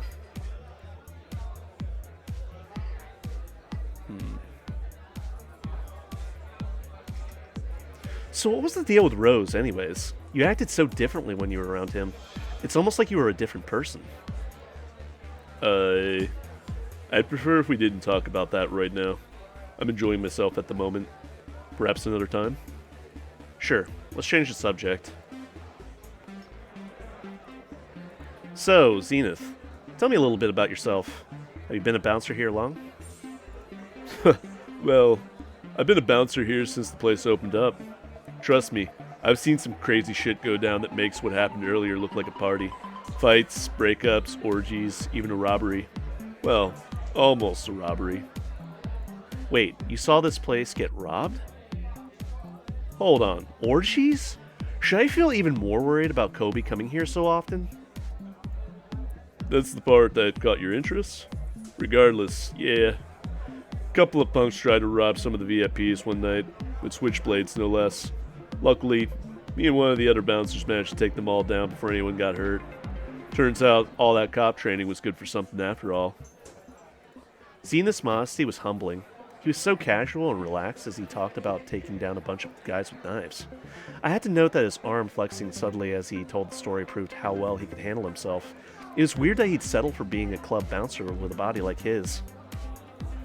So, you used to be a cop, huh? I mean, from the looks of you, I can definitely see it. The moment I said those words, he lowered his flexing arm and washed his fading grin away entirely with a gulp of his beer. He seemed like he'd seen a ghost. I suppose he did have his reasons then? Let's pretend I never brought it up, alright? Seriously, drop it, yeah? For me. So, breakups I can imagine. But just how many orgies have you seen here? I smiled warmly as the color returned to his face bit by bit. A brief but noticeable nod as he composed himself. He clapped me on the back with a large hand. Once, twice, 3 times. He was a jackhammer of platitudes. That was likely to leave a bruise if I wasn't careful. Yeah. More orgies than I can... More orgies than I think either of us could handle in a lifetime. But seriously, I don't think I've had a proper casual conversation with someone here for a while. Thanks for that. I ain't exactly used to it, but it's relaxing. I owe you. Zenith reached into his pocket and pulled out a small notepad and pen. He scribbled his number onto the pad and tore off the sheet, handing it over. I took it, and Zenith finished his drink as I programmed it into my phone, pushing off from the bar when he was done. Give me a call sometime, Tujo. I need to unwind after tonight's shit show. And you're fun to be around. Gonna head out now. But don't leave me hanging too long, huh? Sure thing, Zenith. Thanks. Well, it certainly wasn't an encounter I wasn't going to forget anytime soon. I guess he was worth calling back. For now, the night was still young. Keep his number. Alright.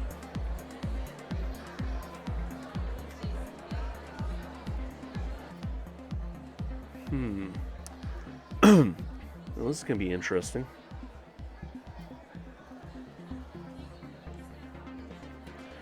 Time on the dance floor seemed a little bit too much like the deep end. Anyway, I didn't want to crowd Kobe. Maybe after I got a feel for the lounge? Speaking of... Over the bustle of the crowd, one of the loungegoers caught my eye, not least of all because of her outfit stood out above the clubbing gear of the other patrons. Sipping a cocktail, her sheer slip gave her outline an undeniable elegance. She seemed happy enough taking shallow sips from her glass, her eyes on one of the girls giving her all of the pull. Maybe I should introduce myself?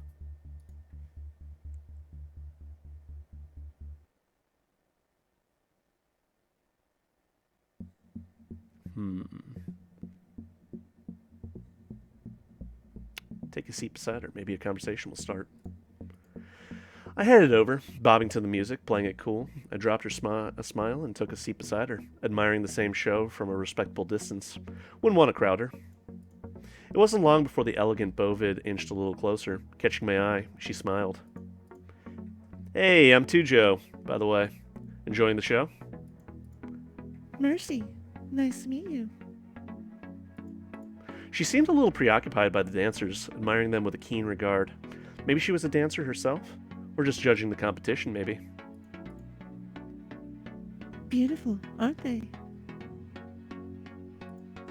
Yeah, gotta agree with you there. I've never seen so many good-looking people all in one place. It takes a lot of poise, and a certain degree of confidence, of course. Do you see how she holds herself? I suppose it's silly to say I'm envious. As she took another sip from her drink, her hand wobbled slightly. She was still smiling warmly, but it seemed like her flush was more from the alcohol than from the dancers. Was she drunk?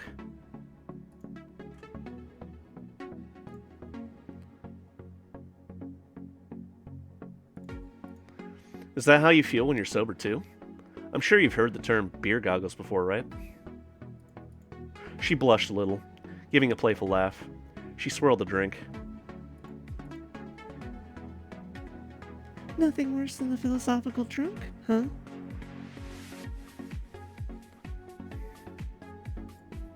She seemed open enough to chatting more. I took the opportunity to slip in beside her on the couch. She took her eyes off from the dancer as I leaned in to speak, finger trailing the couch space between us. Mission accomplished. I'm just trying to gauge how much you've had. You're not going to realize how way out of my league you are in the morning, are you? Huh. Not that drunk, dear. I'd say my perspective is clear enough. And for the record, you're measuring up just fine. Mercy took another sip of her drink and smirked. Through flushed cheeks, her eyes were a brilliant blue. She pointed to the dancer. Is that the kind of girl you go for?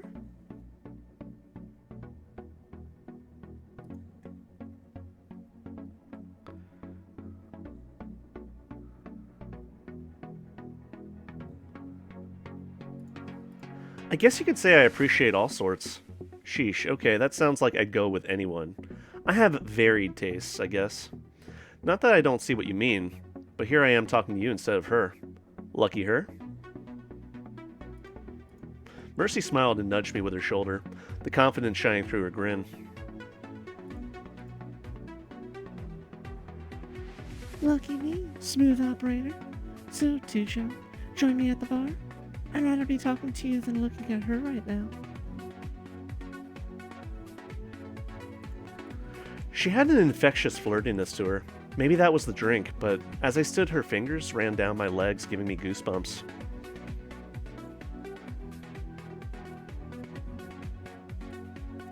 I stood before she could lead the way, all the better not to let her advance as cool.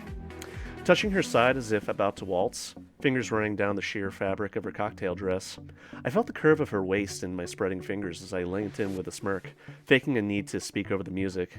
The scent of her shampoo is more intoxicating than any cocktail. Shouldn't I be the one taking you to the bar? Got me all to yourself, babe. She leaned into my touch, slipping her hoof between my feet, stepping close as if we had danced this way 100 times, her thigh peeking from the dress inches from my hand as she met my eyes.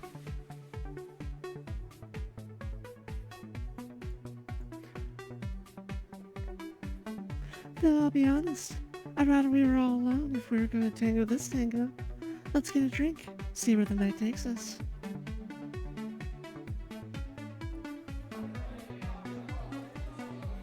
So, what are you drinking?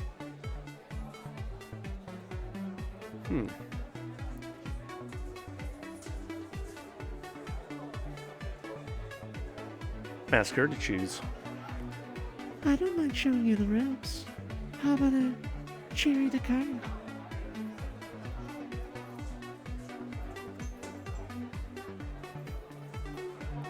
The bartender made our drinks as she sat pretty, a jewel at the bar. It occurred to me to ask about her outfit. So, your dress. It's boutique, right?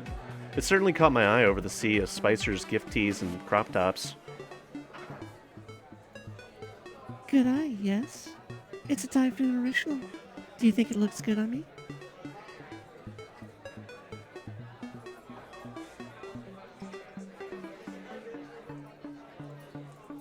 I think it's a flattering cut. Shows you're a woman who's not to be taken lightly. I like it.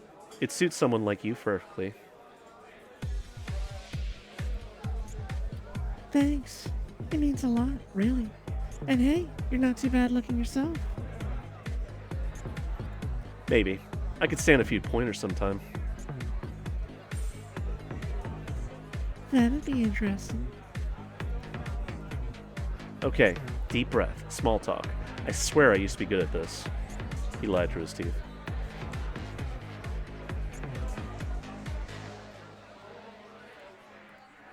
So, Mercy, is there a generous boyfriend I have to worry about upsetting? Smooth, but no. No one like that. I let out a little sigh, half for show. She laughed a little, a happy melody that refreshed me as more than our drinks. Okay, good. Mind if I ask what you do for a job? As tasteful as your outfit is, I imagine it's something impressive. I manage a gallery and a couple of artist studios in the city. Nothing too fancy. Honestly, there's not much to say. I enjoy it. But it's not exactly a place I can let my hair down. Wow, well, I'm impressed. I'm in the market for something new myself, so you've got me beat handily. I tipped my glass, toasting her earnestly. She returned the gesture. Well, I'm glad you found this bar lush amusing enough.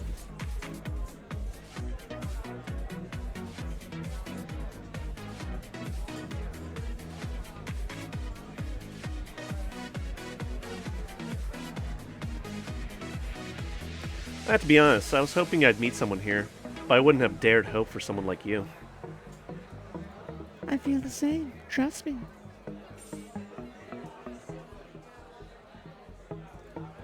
I cupped her hand on the bar and stroked over her fingers. Here goes nothing. I'd like to see you again, see where this is going. She flushed a little with a smirk, seeming to squirm in her seat, trying to decide before reaching into her purse to retrieve a card. Good to know. For now, it's getting late. Give me a call sometime. You can reach me on my cell or the gallery number. Slipping from the bar stool, she stood, awkwardly tottering. She was more than a little drunk. Mercy blushed as she smoothed her breast down. Was that a bulge? Well, that's certainly a development.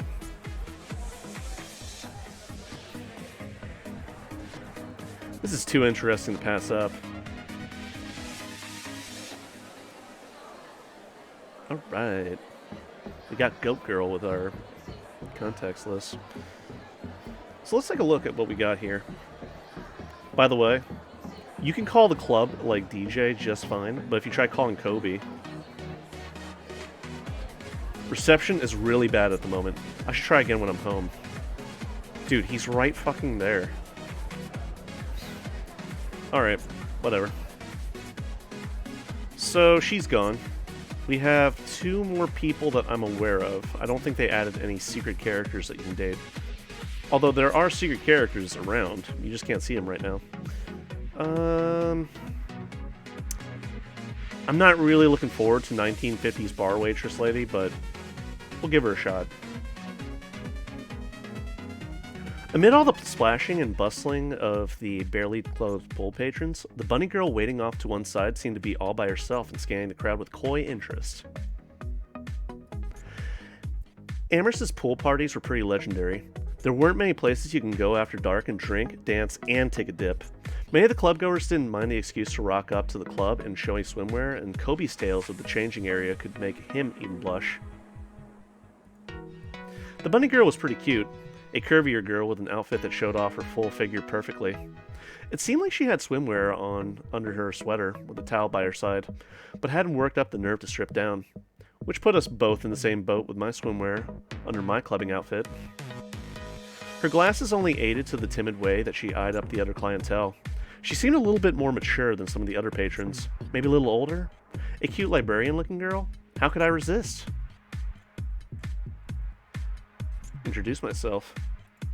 If she was looking for company, I shouldn't wait around for someone else to snap her up.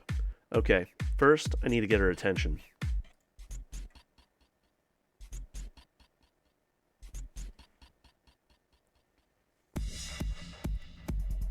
I stepped over, skirting the splashing pole-goers a little, and gave the bunny girl a casual wave as I approached. Hi there, I'm Tujo. Mind if I keep you company a little? Hi, Tujo. I'm Remy. Sure. I wouldn't mind a little company.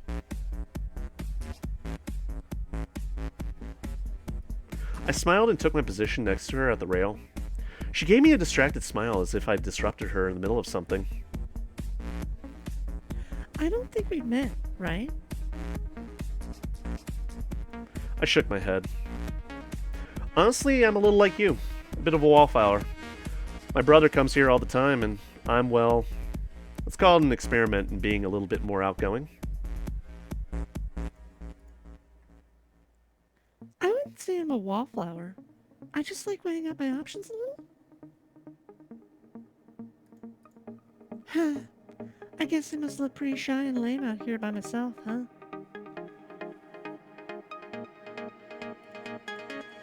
It's not exactly a bad look.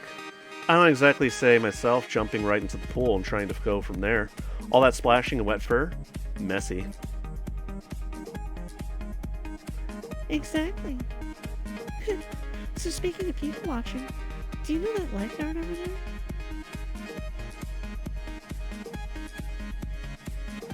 The lifeguard in question was a brightly marked Untitled Chapter, swishing his showy tail to show off the complexity of his coloration. His predatory expression was certainly as eye-catching as his bright coloring as he surveyed the pool he held dominion over.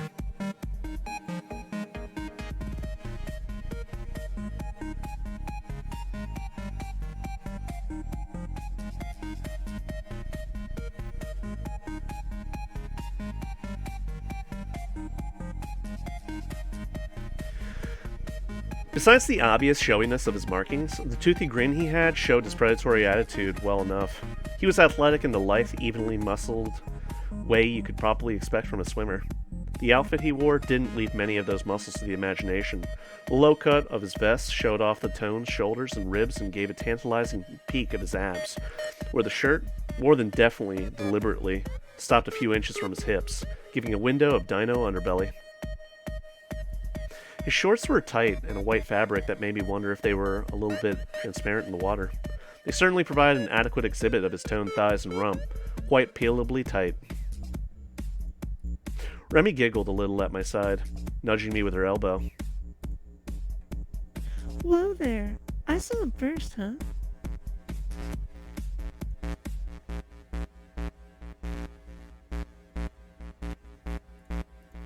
Huh. Honestly, I noticed you checking him out, and I was seeing if I matched up. My tastes run more towards girls, like Lapine girls, maybe even with glasses. Psh, thanks.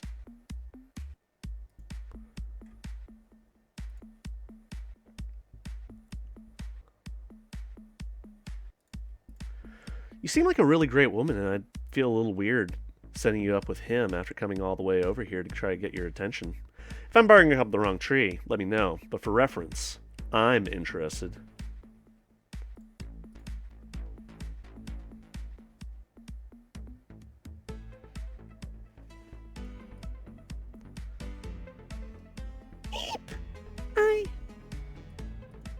Maybe our teasing conversation had been a little loud. Either way, the athletic lifeguard insinuated himself between us. Sorry to keep you waiting, Remy. Work, you know, keeping the pool safe. I don't have as much free time to, well, you know, enjoy myself. He slipped an arm around Remy, claws running over his shoulder as he flashed me his teeth in a way that suggested I back off. Actually, we were just...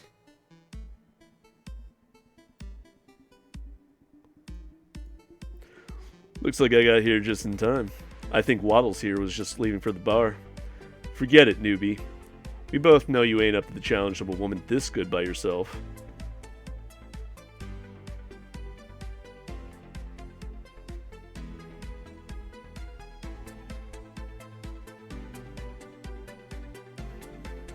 I held my ground, looking from the newcomer to Remy. I didn't want to say I was disappointed. She'd clearly shown some interest in him in the past. But the way she melted under his touch certainly made me feel like the newbie, just like the lifeguard had said. Why don't you let Remy decide what she wants? Oh, I know what she wants, don't worry. This shy girl's routine is just a cover and everyone knows it.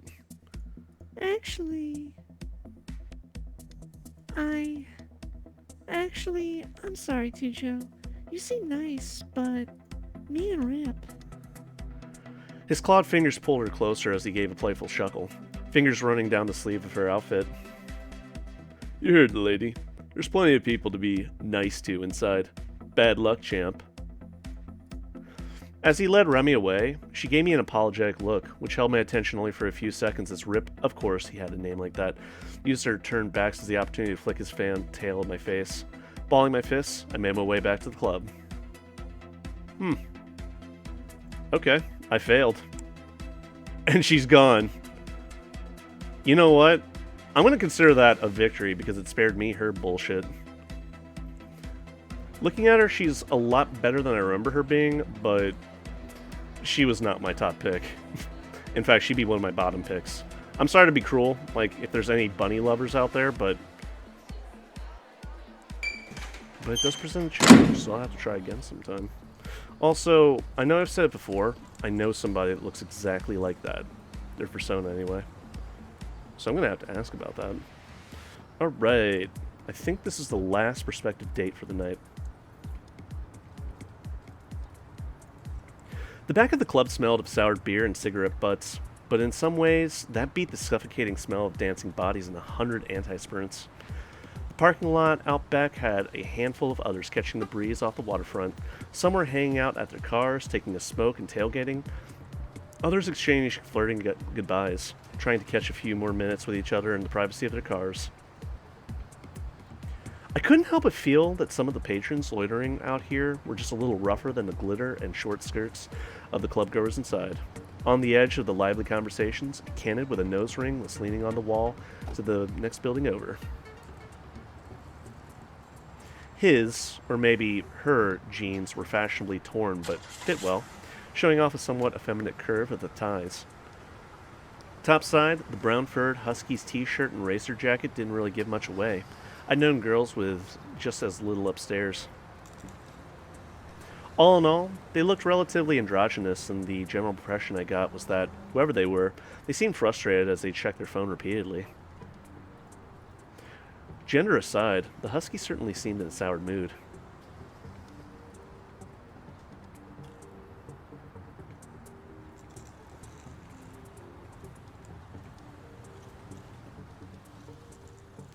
Standing out in the lot, there wasn't really any way to surreptitiously slip in beside the Husky casually. Heading over towards where they were standing, they looked me up and down in an almost dismissive way, putting the phone back into their pocket with a roll of their eyes. Hey, hope you don't mind me saying, but you seem like you were kind of waiting out here by yourself. Mind if I hang out with you? Why would you want to do that?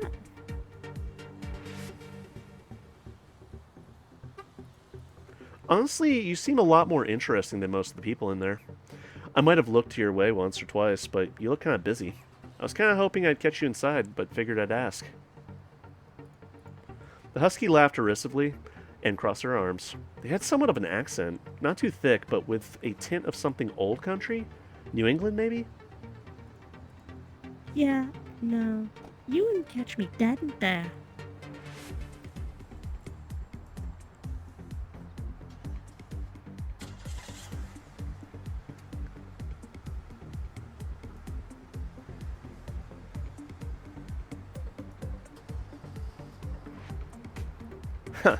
At least someone here has their head screwed on a little. I wasn't exactly expecting the pole dancers and PDAs myself. This is more my brother's thing than mine. Yeah, exactly. Though I have to ask, if you hate the club, what are you doing out in the parking lot? Safest place downtown, dude. The club bouncers always prowling about. Even if they're fucking in the backs of their cars, there's at least someone around.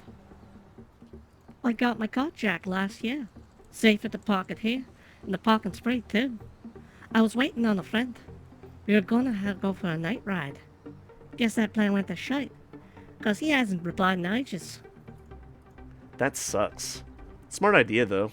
Parking somewhere with visibility, I mean. Bucks, dude.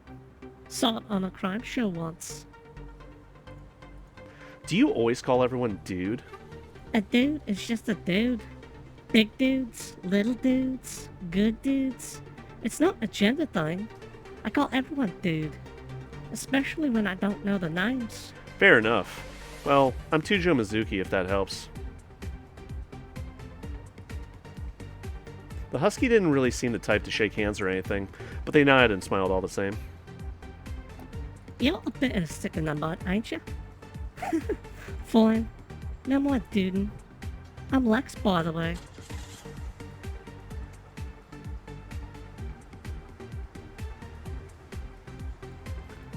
Well, nice to meet you, Lex. Same to you too, Joe.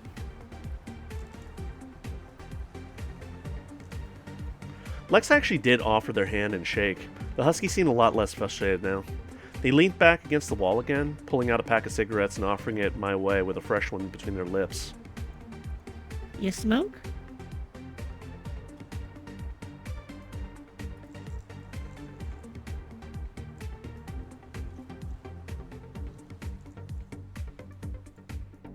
Lex offered me the pack in their Zippo, and I took out a fresh one and lit up. We enjoyed the smoke in friendly silence. The night air was cooler than the busy club as the muted music played all around us. After Lex had finished the last drag of their cigarette, they slipped their phone out again and checked something before sighing. So, you go in for all that shite? What do you mean? Well, I mean, fancy outfit, all dolled up. You said you're new around here. It seems like you're dressing to impress someone. Just seems kinda dumb to me. Hunting down people and dazzling them with flashy outfit and cheap tricks to get into their pants. The number of hookups I've seen tonight is just gross.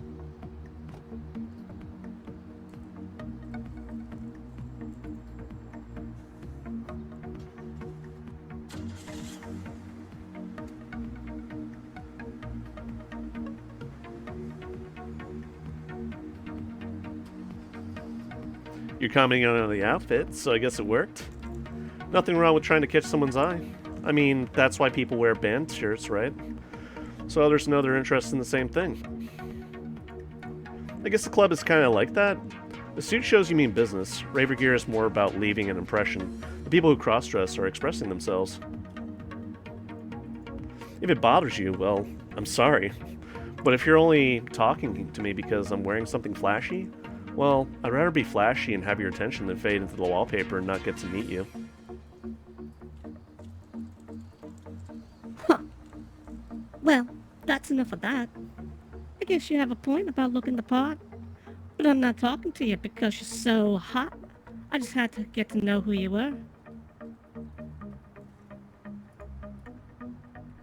I don't need anyone trying to win me over by showing off some expensive outfit they got.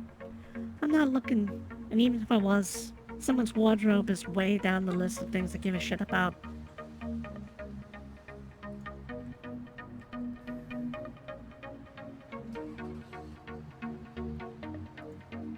So, Lex, you said this really isn't your scene. What kind of stuff do you usually do?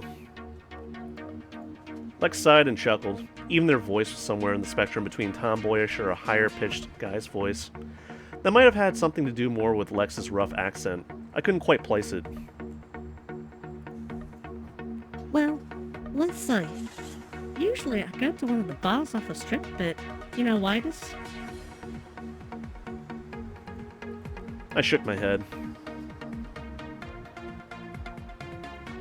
It's this retro bar and snooker hall. A lot of alternative kids go there on the weekends, but during the week, they play a lot of classic rock and stuff. It's pretty cool. More my taste in the house and dance stuff than they play here.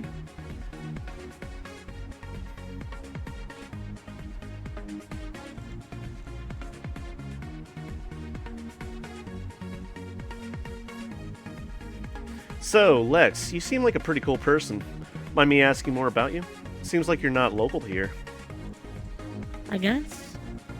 Ain't very interesting. They shrugged and continued regardless when I didn't back down. Grew up in the Northeast, little town. More logging companies and clubs. Dad moved down here a few years ago. Stayed with him for a bit, and got me an apartment. You don't miss it there? No friends back home or anything? Didn't have any problem making friends when I got here, so no. Wasn't that close to people back then anyway. Only just finished high school when we moved. Couldn't fucking stand most of them, you know? Guess everyone is the same when they get into alternative music and shut down. Oi, what about you? You sound more like a local. Yeah, moved away a little for college. My family has lived here for ages, since my mom remarried. It's not so bad. I live with them and my stepbrother while I'm looking for more work. Cool. Well, it's a pretty nice place to grow up. Back home, they were pretty freaked out when I got my nose done. Yeah, one of my friends was like, aren't you gonna gauge that? You'd think I was a fucking pinhead back home.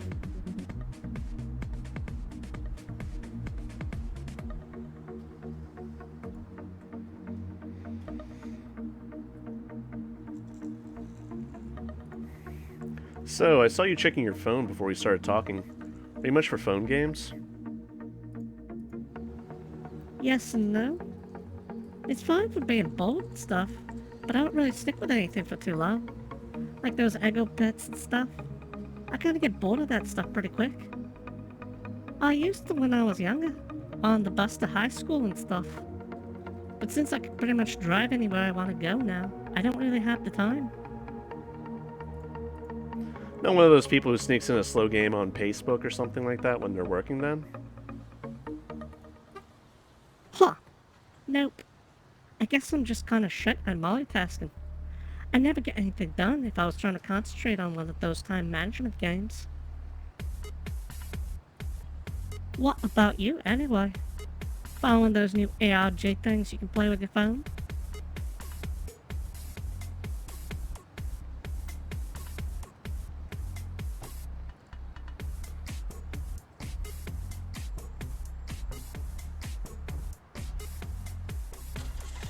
Oh man, this is a tough one.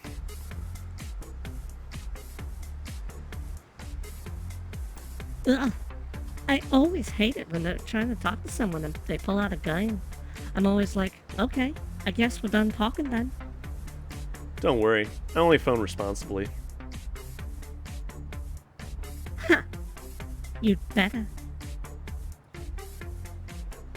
Anyway, what were you saying, dude? Sorry, tangent.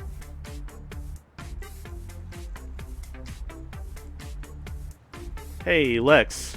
Not that I'm not enjoying being chill in the alley. Did you want to go somewhere? You know what, mate? Fuck it. Sure, what did you have in mind?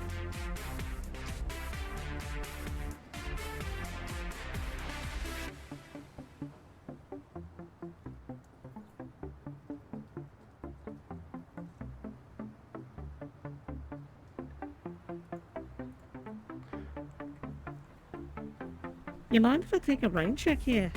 It's getting late, Tujo. I should probably start thinking about heading home.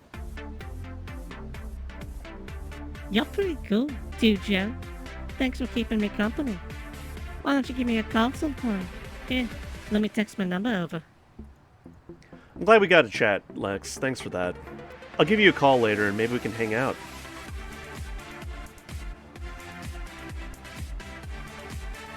That's corny, dude. No need to make it a big deal. Oh, but one time. Next time we hang out, I get to pick the spot.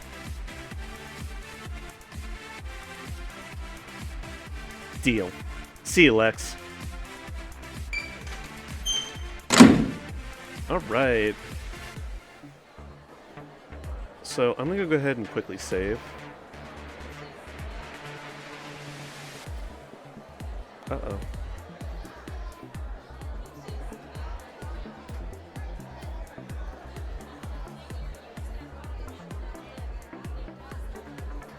I just noticed something. One of the slots I had been saving in is completely gone. Anyway. Alright, so we need to try again with Remy. Not that I really look forward to dating Bunny Girl, but you know. I don't know when she's gonna be coming back.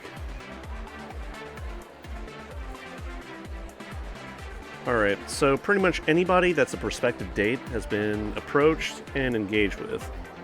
8 successes, 1 failure. I didn't really... Wait, you know what? Let's check that out real quick. Okay. 1, 2, 3, 4, 5, 6, 7. Okay, never mind. 7 successes, 1 failure. Even though Kobe you can technically date. Not advisable, though.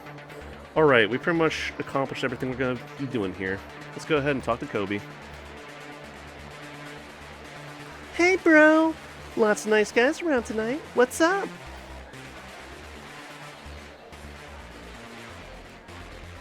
Let's go home. Shall we head back home? Aw, already?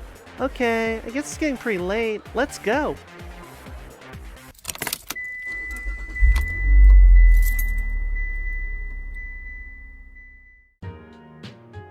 Damn. Alright. We need to try again on that Bunny Girl, though. So, let's go ahead and call Kobe. Kobe Bryant. You text, Tujo? I didn't know you were home. Okay, I've held my tongue long enough. Spill it. Did you meet anyone cute at Amorous? Come on, I gotta know. I got a few possibilities. Maybe. I enjoyed chatting with people, sure. I don't know if any of them are really at my type, but yeah, I did have a lot more fun than I expected. I owe you one for dragging me out there, Cobes. Hey, it wasn't totally self-exact. I mean, yeah, getting you out there was great, but... well, sometimes it's more fun to be shacking up with someone when you're not peeking from the corner. Hey! What? There's only so many times I can do it from the bedroom or kitchen without friction birds.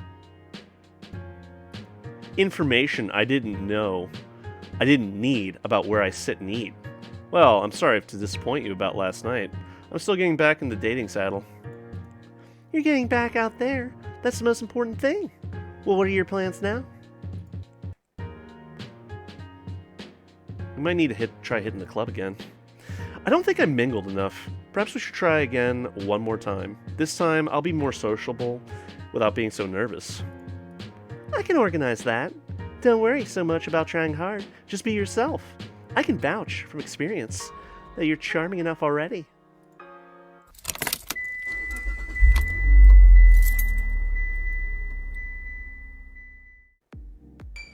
Okay, let's see. Everybody that we could have approached last time is completely gone. So I'm going to assume that she's going to be out there. And if she's not, okay, she is. Never mind. I get to try again. Alright, bunny bitch. Amid all the splashing and bustle of the barely clothed pool patrons, the bunny girl waited off to the one side, sitting all by herself, scanning the crowd with coy interest.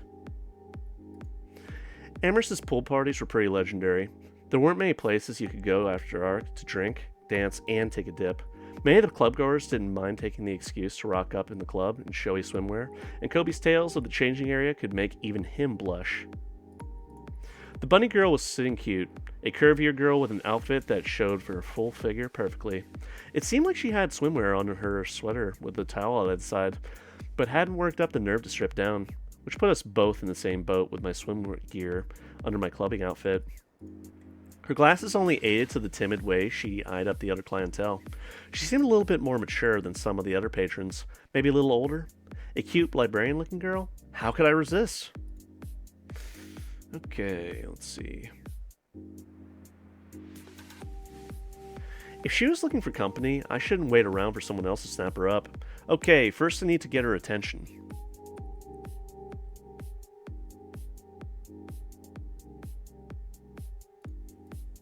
I stepped a little closer whilst her attention was distracted and raised my voice a little with a playful tone of scolding. Hey, that's not fair. Huh? Excuse me? She almost jumped into the pool as I stepped in beside her. Keeping my cool, I leaned my back on the rails and gestured to the poolgoers with a playful grin. Checking out all the swimwear all with that sweater on. I can't blame you for enjoying the view, but I've got to say, it's a shame you're not showing off in return. Huh. Maybe you have a point? Tujo. Okay, Tujo. I'm Remy, by the way. Nice to meet you. Any other rules I'm breaking here? Well, we've been talking for a good few seconds and I've not offered you a drink yet, so I think the foul's in my court now. That's okay. I'm driving today. Her smile from beneath her glasses made all the playful bravado worth it. Oh, hey, since you're the expert here, do you know that lifeguard over there? The lifeguard in question was a brightly marked Leelantoraptor, swishing his showy tail to show off the complexity of his coloration. His predatory expression was certainly as eye-catching as his bright coloration as he surveyed the pool he held dominion over.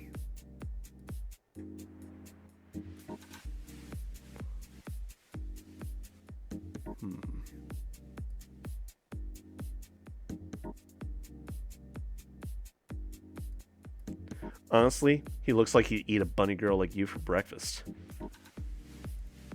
You think?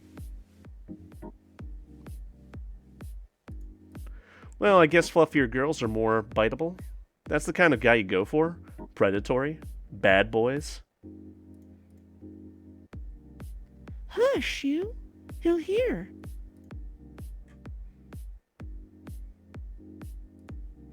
I snickered, gesturing towards the guy openly and raising my voice a little as she scared him cutely, shrinking in against the railing. Stop talking about the big, bad, bitey dinosaur? Why? Hitting too many buttons? She flushed deeper and batted at me playfully with her hand. Oh my god, shush. I turned to her, hand tightening on the rail by her side as I gave a hungry grin, leaning in. Oh, you're gonna have to make me. Gonna make you what? Eep!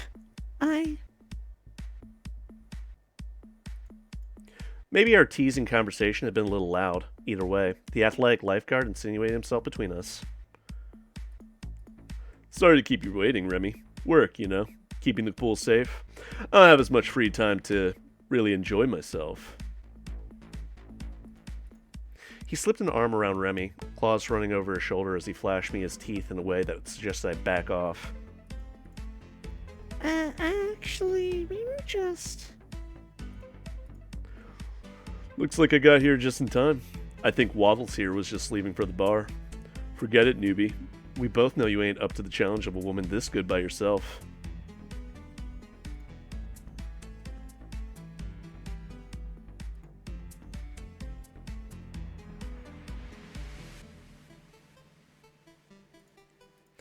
I didn't back down, wanting to stay on this guy's level if he was going to start something. Keeping my stance relatively guarded, I didn't go as far as to pluck his hand from Remy's shoulder, but I certainly shot him an indignant daggers. Actually, we were just about to go for a dip in the pool. Shame, Remy, but I guess your lifeguard friend will have to miss out. I'm sure there's someone to stop from running around here. Busy work night and all. Oh, trust me, one of us here is going to be limping away pretty soon. And the other's going to be begging not to walk straight for the whole week. You've come into this movie to Act 3, newbie. Remy here was just been making eyes at me ever since we met. Ain't that right?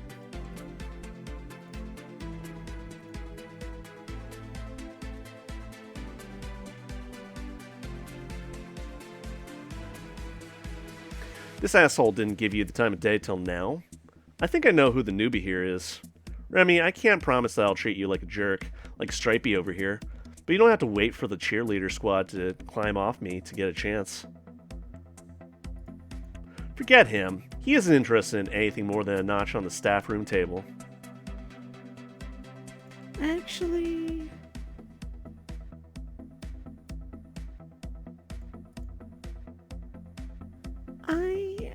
I think you missed your chance, Rip.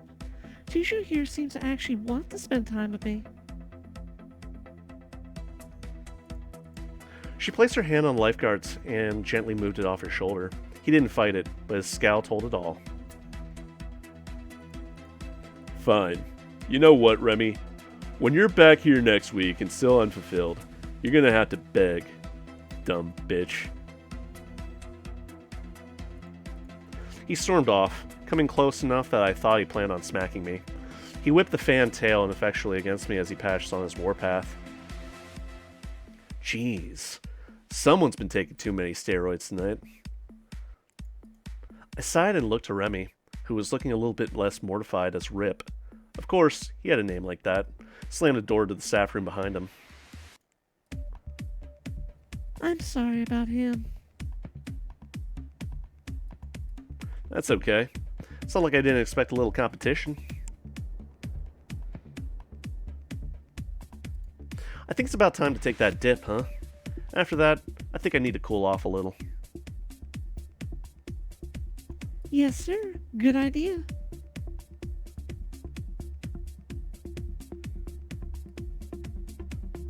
Remy paddled away to get changed, leaving me to do the same.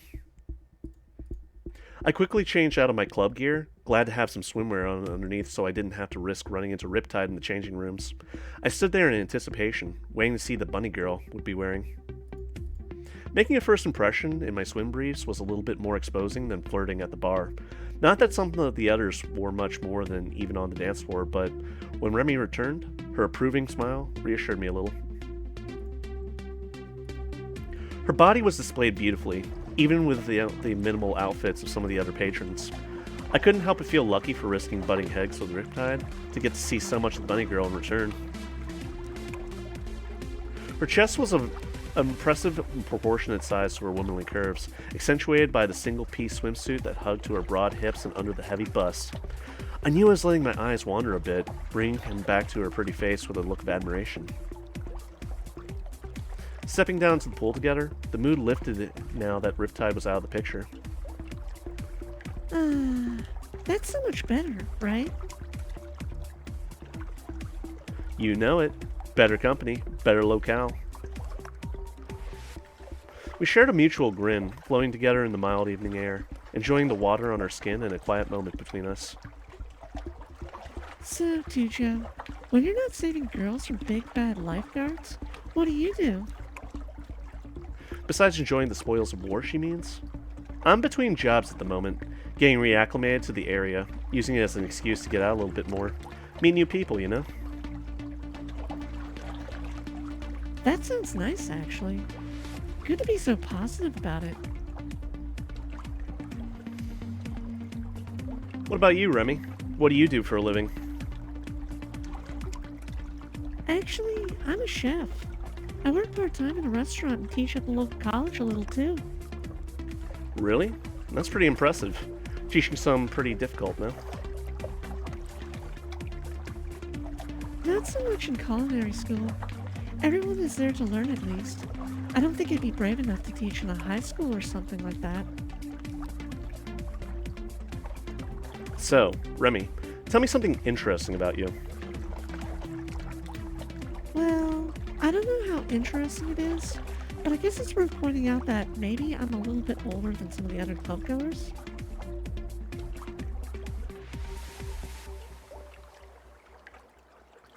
I got that impression a little. Would it be rude to ask? She laughed a little.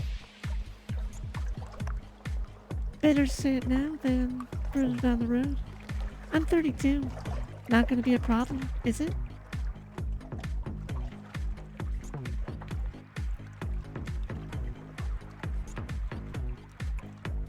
It's not a problem. I'm just lucky you were interested in someone like me. Age difference or not. Good to know.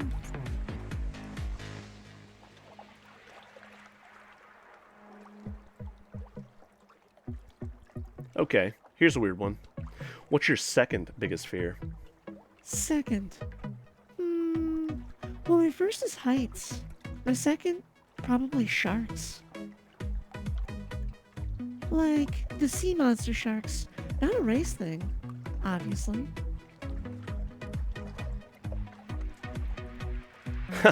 I knew what you meant.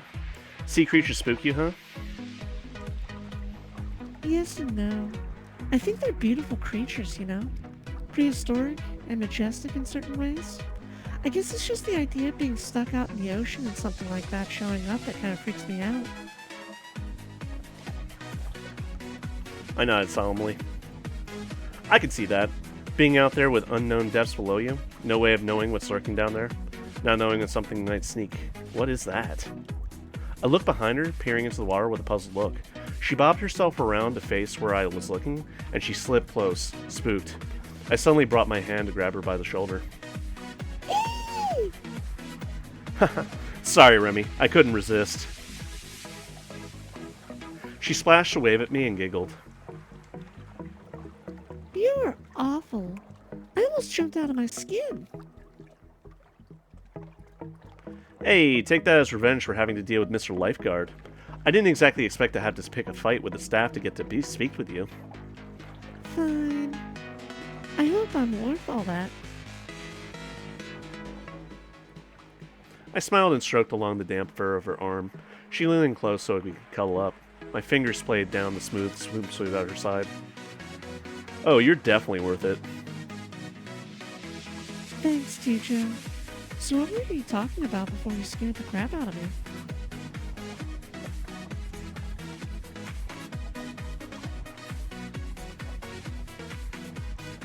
So, Remy, any interesting hobbies? Actually, it's kind of lame. I'm one of those career girls who just does more work when she's home. I guess that shows how much you enjoy it, though. She smiled and nodded. I guess you're right. And working in the food profession, I guess everyone needs to eat anyway, right? Exactly. That sounds like the best thing to practice. Probably the most delicious version of work preparation I can think of.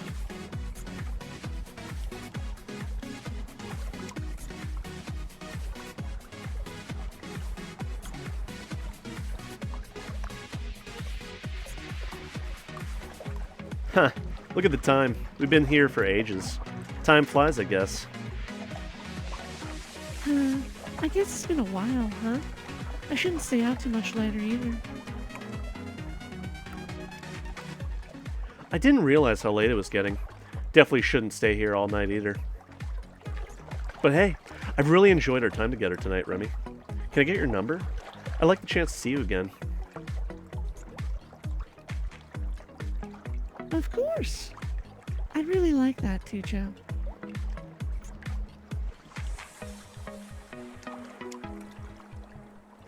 All set.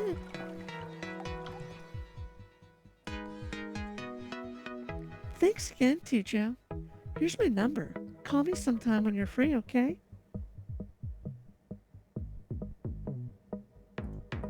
You bet, Remy. Thanks for the swim. She hugged me goodbye and headed off to her car, her damp hair smelling of apricot conditioner. Alright, that's what should have happened the first time. But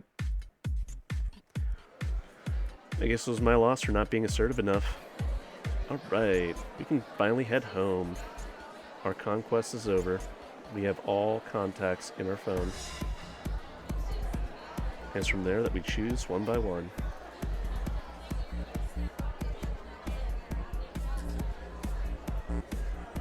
Hey, bro. Lots of nice guys around tonight. What's up? Let's go home, Kobe. Shall we head back home? Oh, already? Okay. I guess it's getting pretty late. Let's go.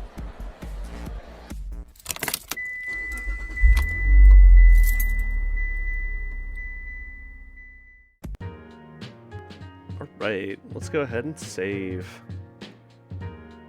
Slot 2 being empty now. So, real quick, before I, like, cut this, let's go ahead and look at our contacts. You mean to tell me, I know this is, like, purely for the purposes of the game, but, like, do you, as the player, have no friends? Because, you know, your contacts list is, like, all empty, except for the people that you had met at Club Amorous. I don't know, that just seems kind of unfortunate and strange. Granted, I've known phones to have more applications than 6, and... Alright. This is purely a plot device, so I shouldn't question it any further, but still, like, come on. Let's see, I'm curious. Oh. Okay. I guess I'll go ahead and enable Save for Work. Alright. That's interesting. I didn't know, like, a gallery on a phone would control that, but hey, you know, whatever. Let's go ahead and save again. So that will save me some trouble of having to censor every little thing. Alright, let's see. Am I going to run the Kobe? Alright, I find it unfortunate that you can't explore the house a little bit more. Oh well. Anyway, I'll definitely be picking this up sometime. If you made it to the end, congratulations, and I really appreciate you watching it through the end. But yeah, why don't you comment in the video who you want me to date, like, first? As in, which of these prospective dates would you like me to pursue an entire, like, episode on? Basically start to finish. So, let's see. My top picks would probably be Skye, Dustin, and Jax. But, you know, there's a lot of people to pick from. If I was to be a little bit more moralistic, I'd probably pick Seth, because we actually established some sort of a date. No, wait. No. Okay. Oof. That was a close one. Alright, anyway. Yeah, leave some comments in the video, and just, I guess, maybe I'll put some sort of fake, like, survey thing to see who wants, which dating tree I should pursue first. That's just what I was thinking about. Anyway. Until next time, guys, take care and peace. I hope you have a better one.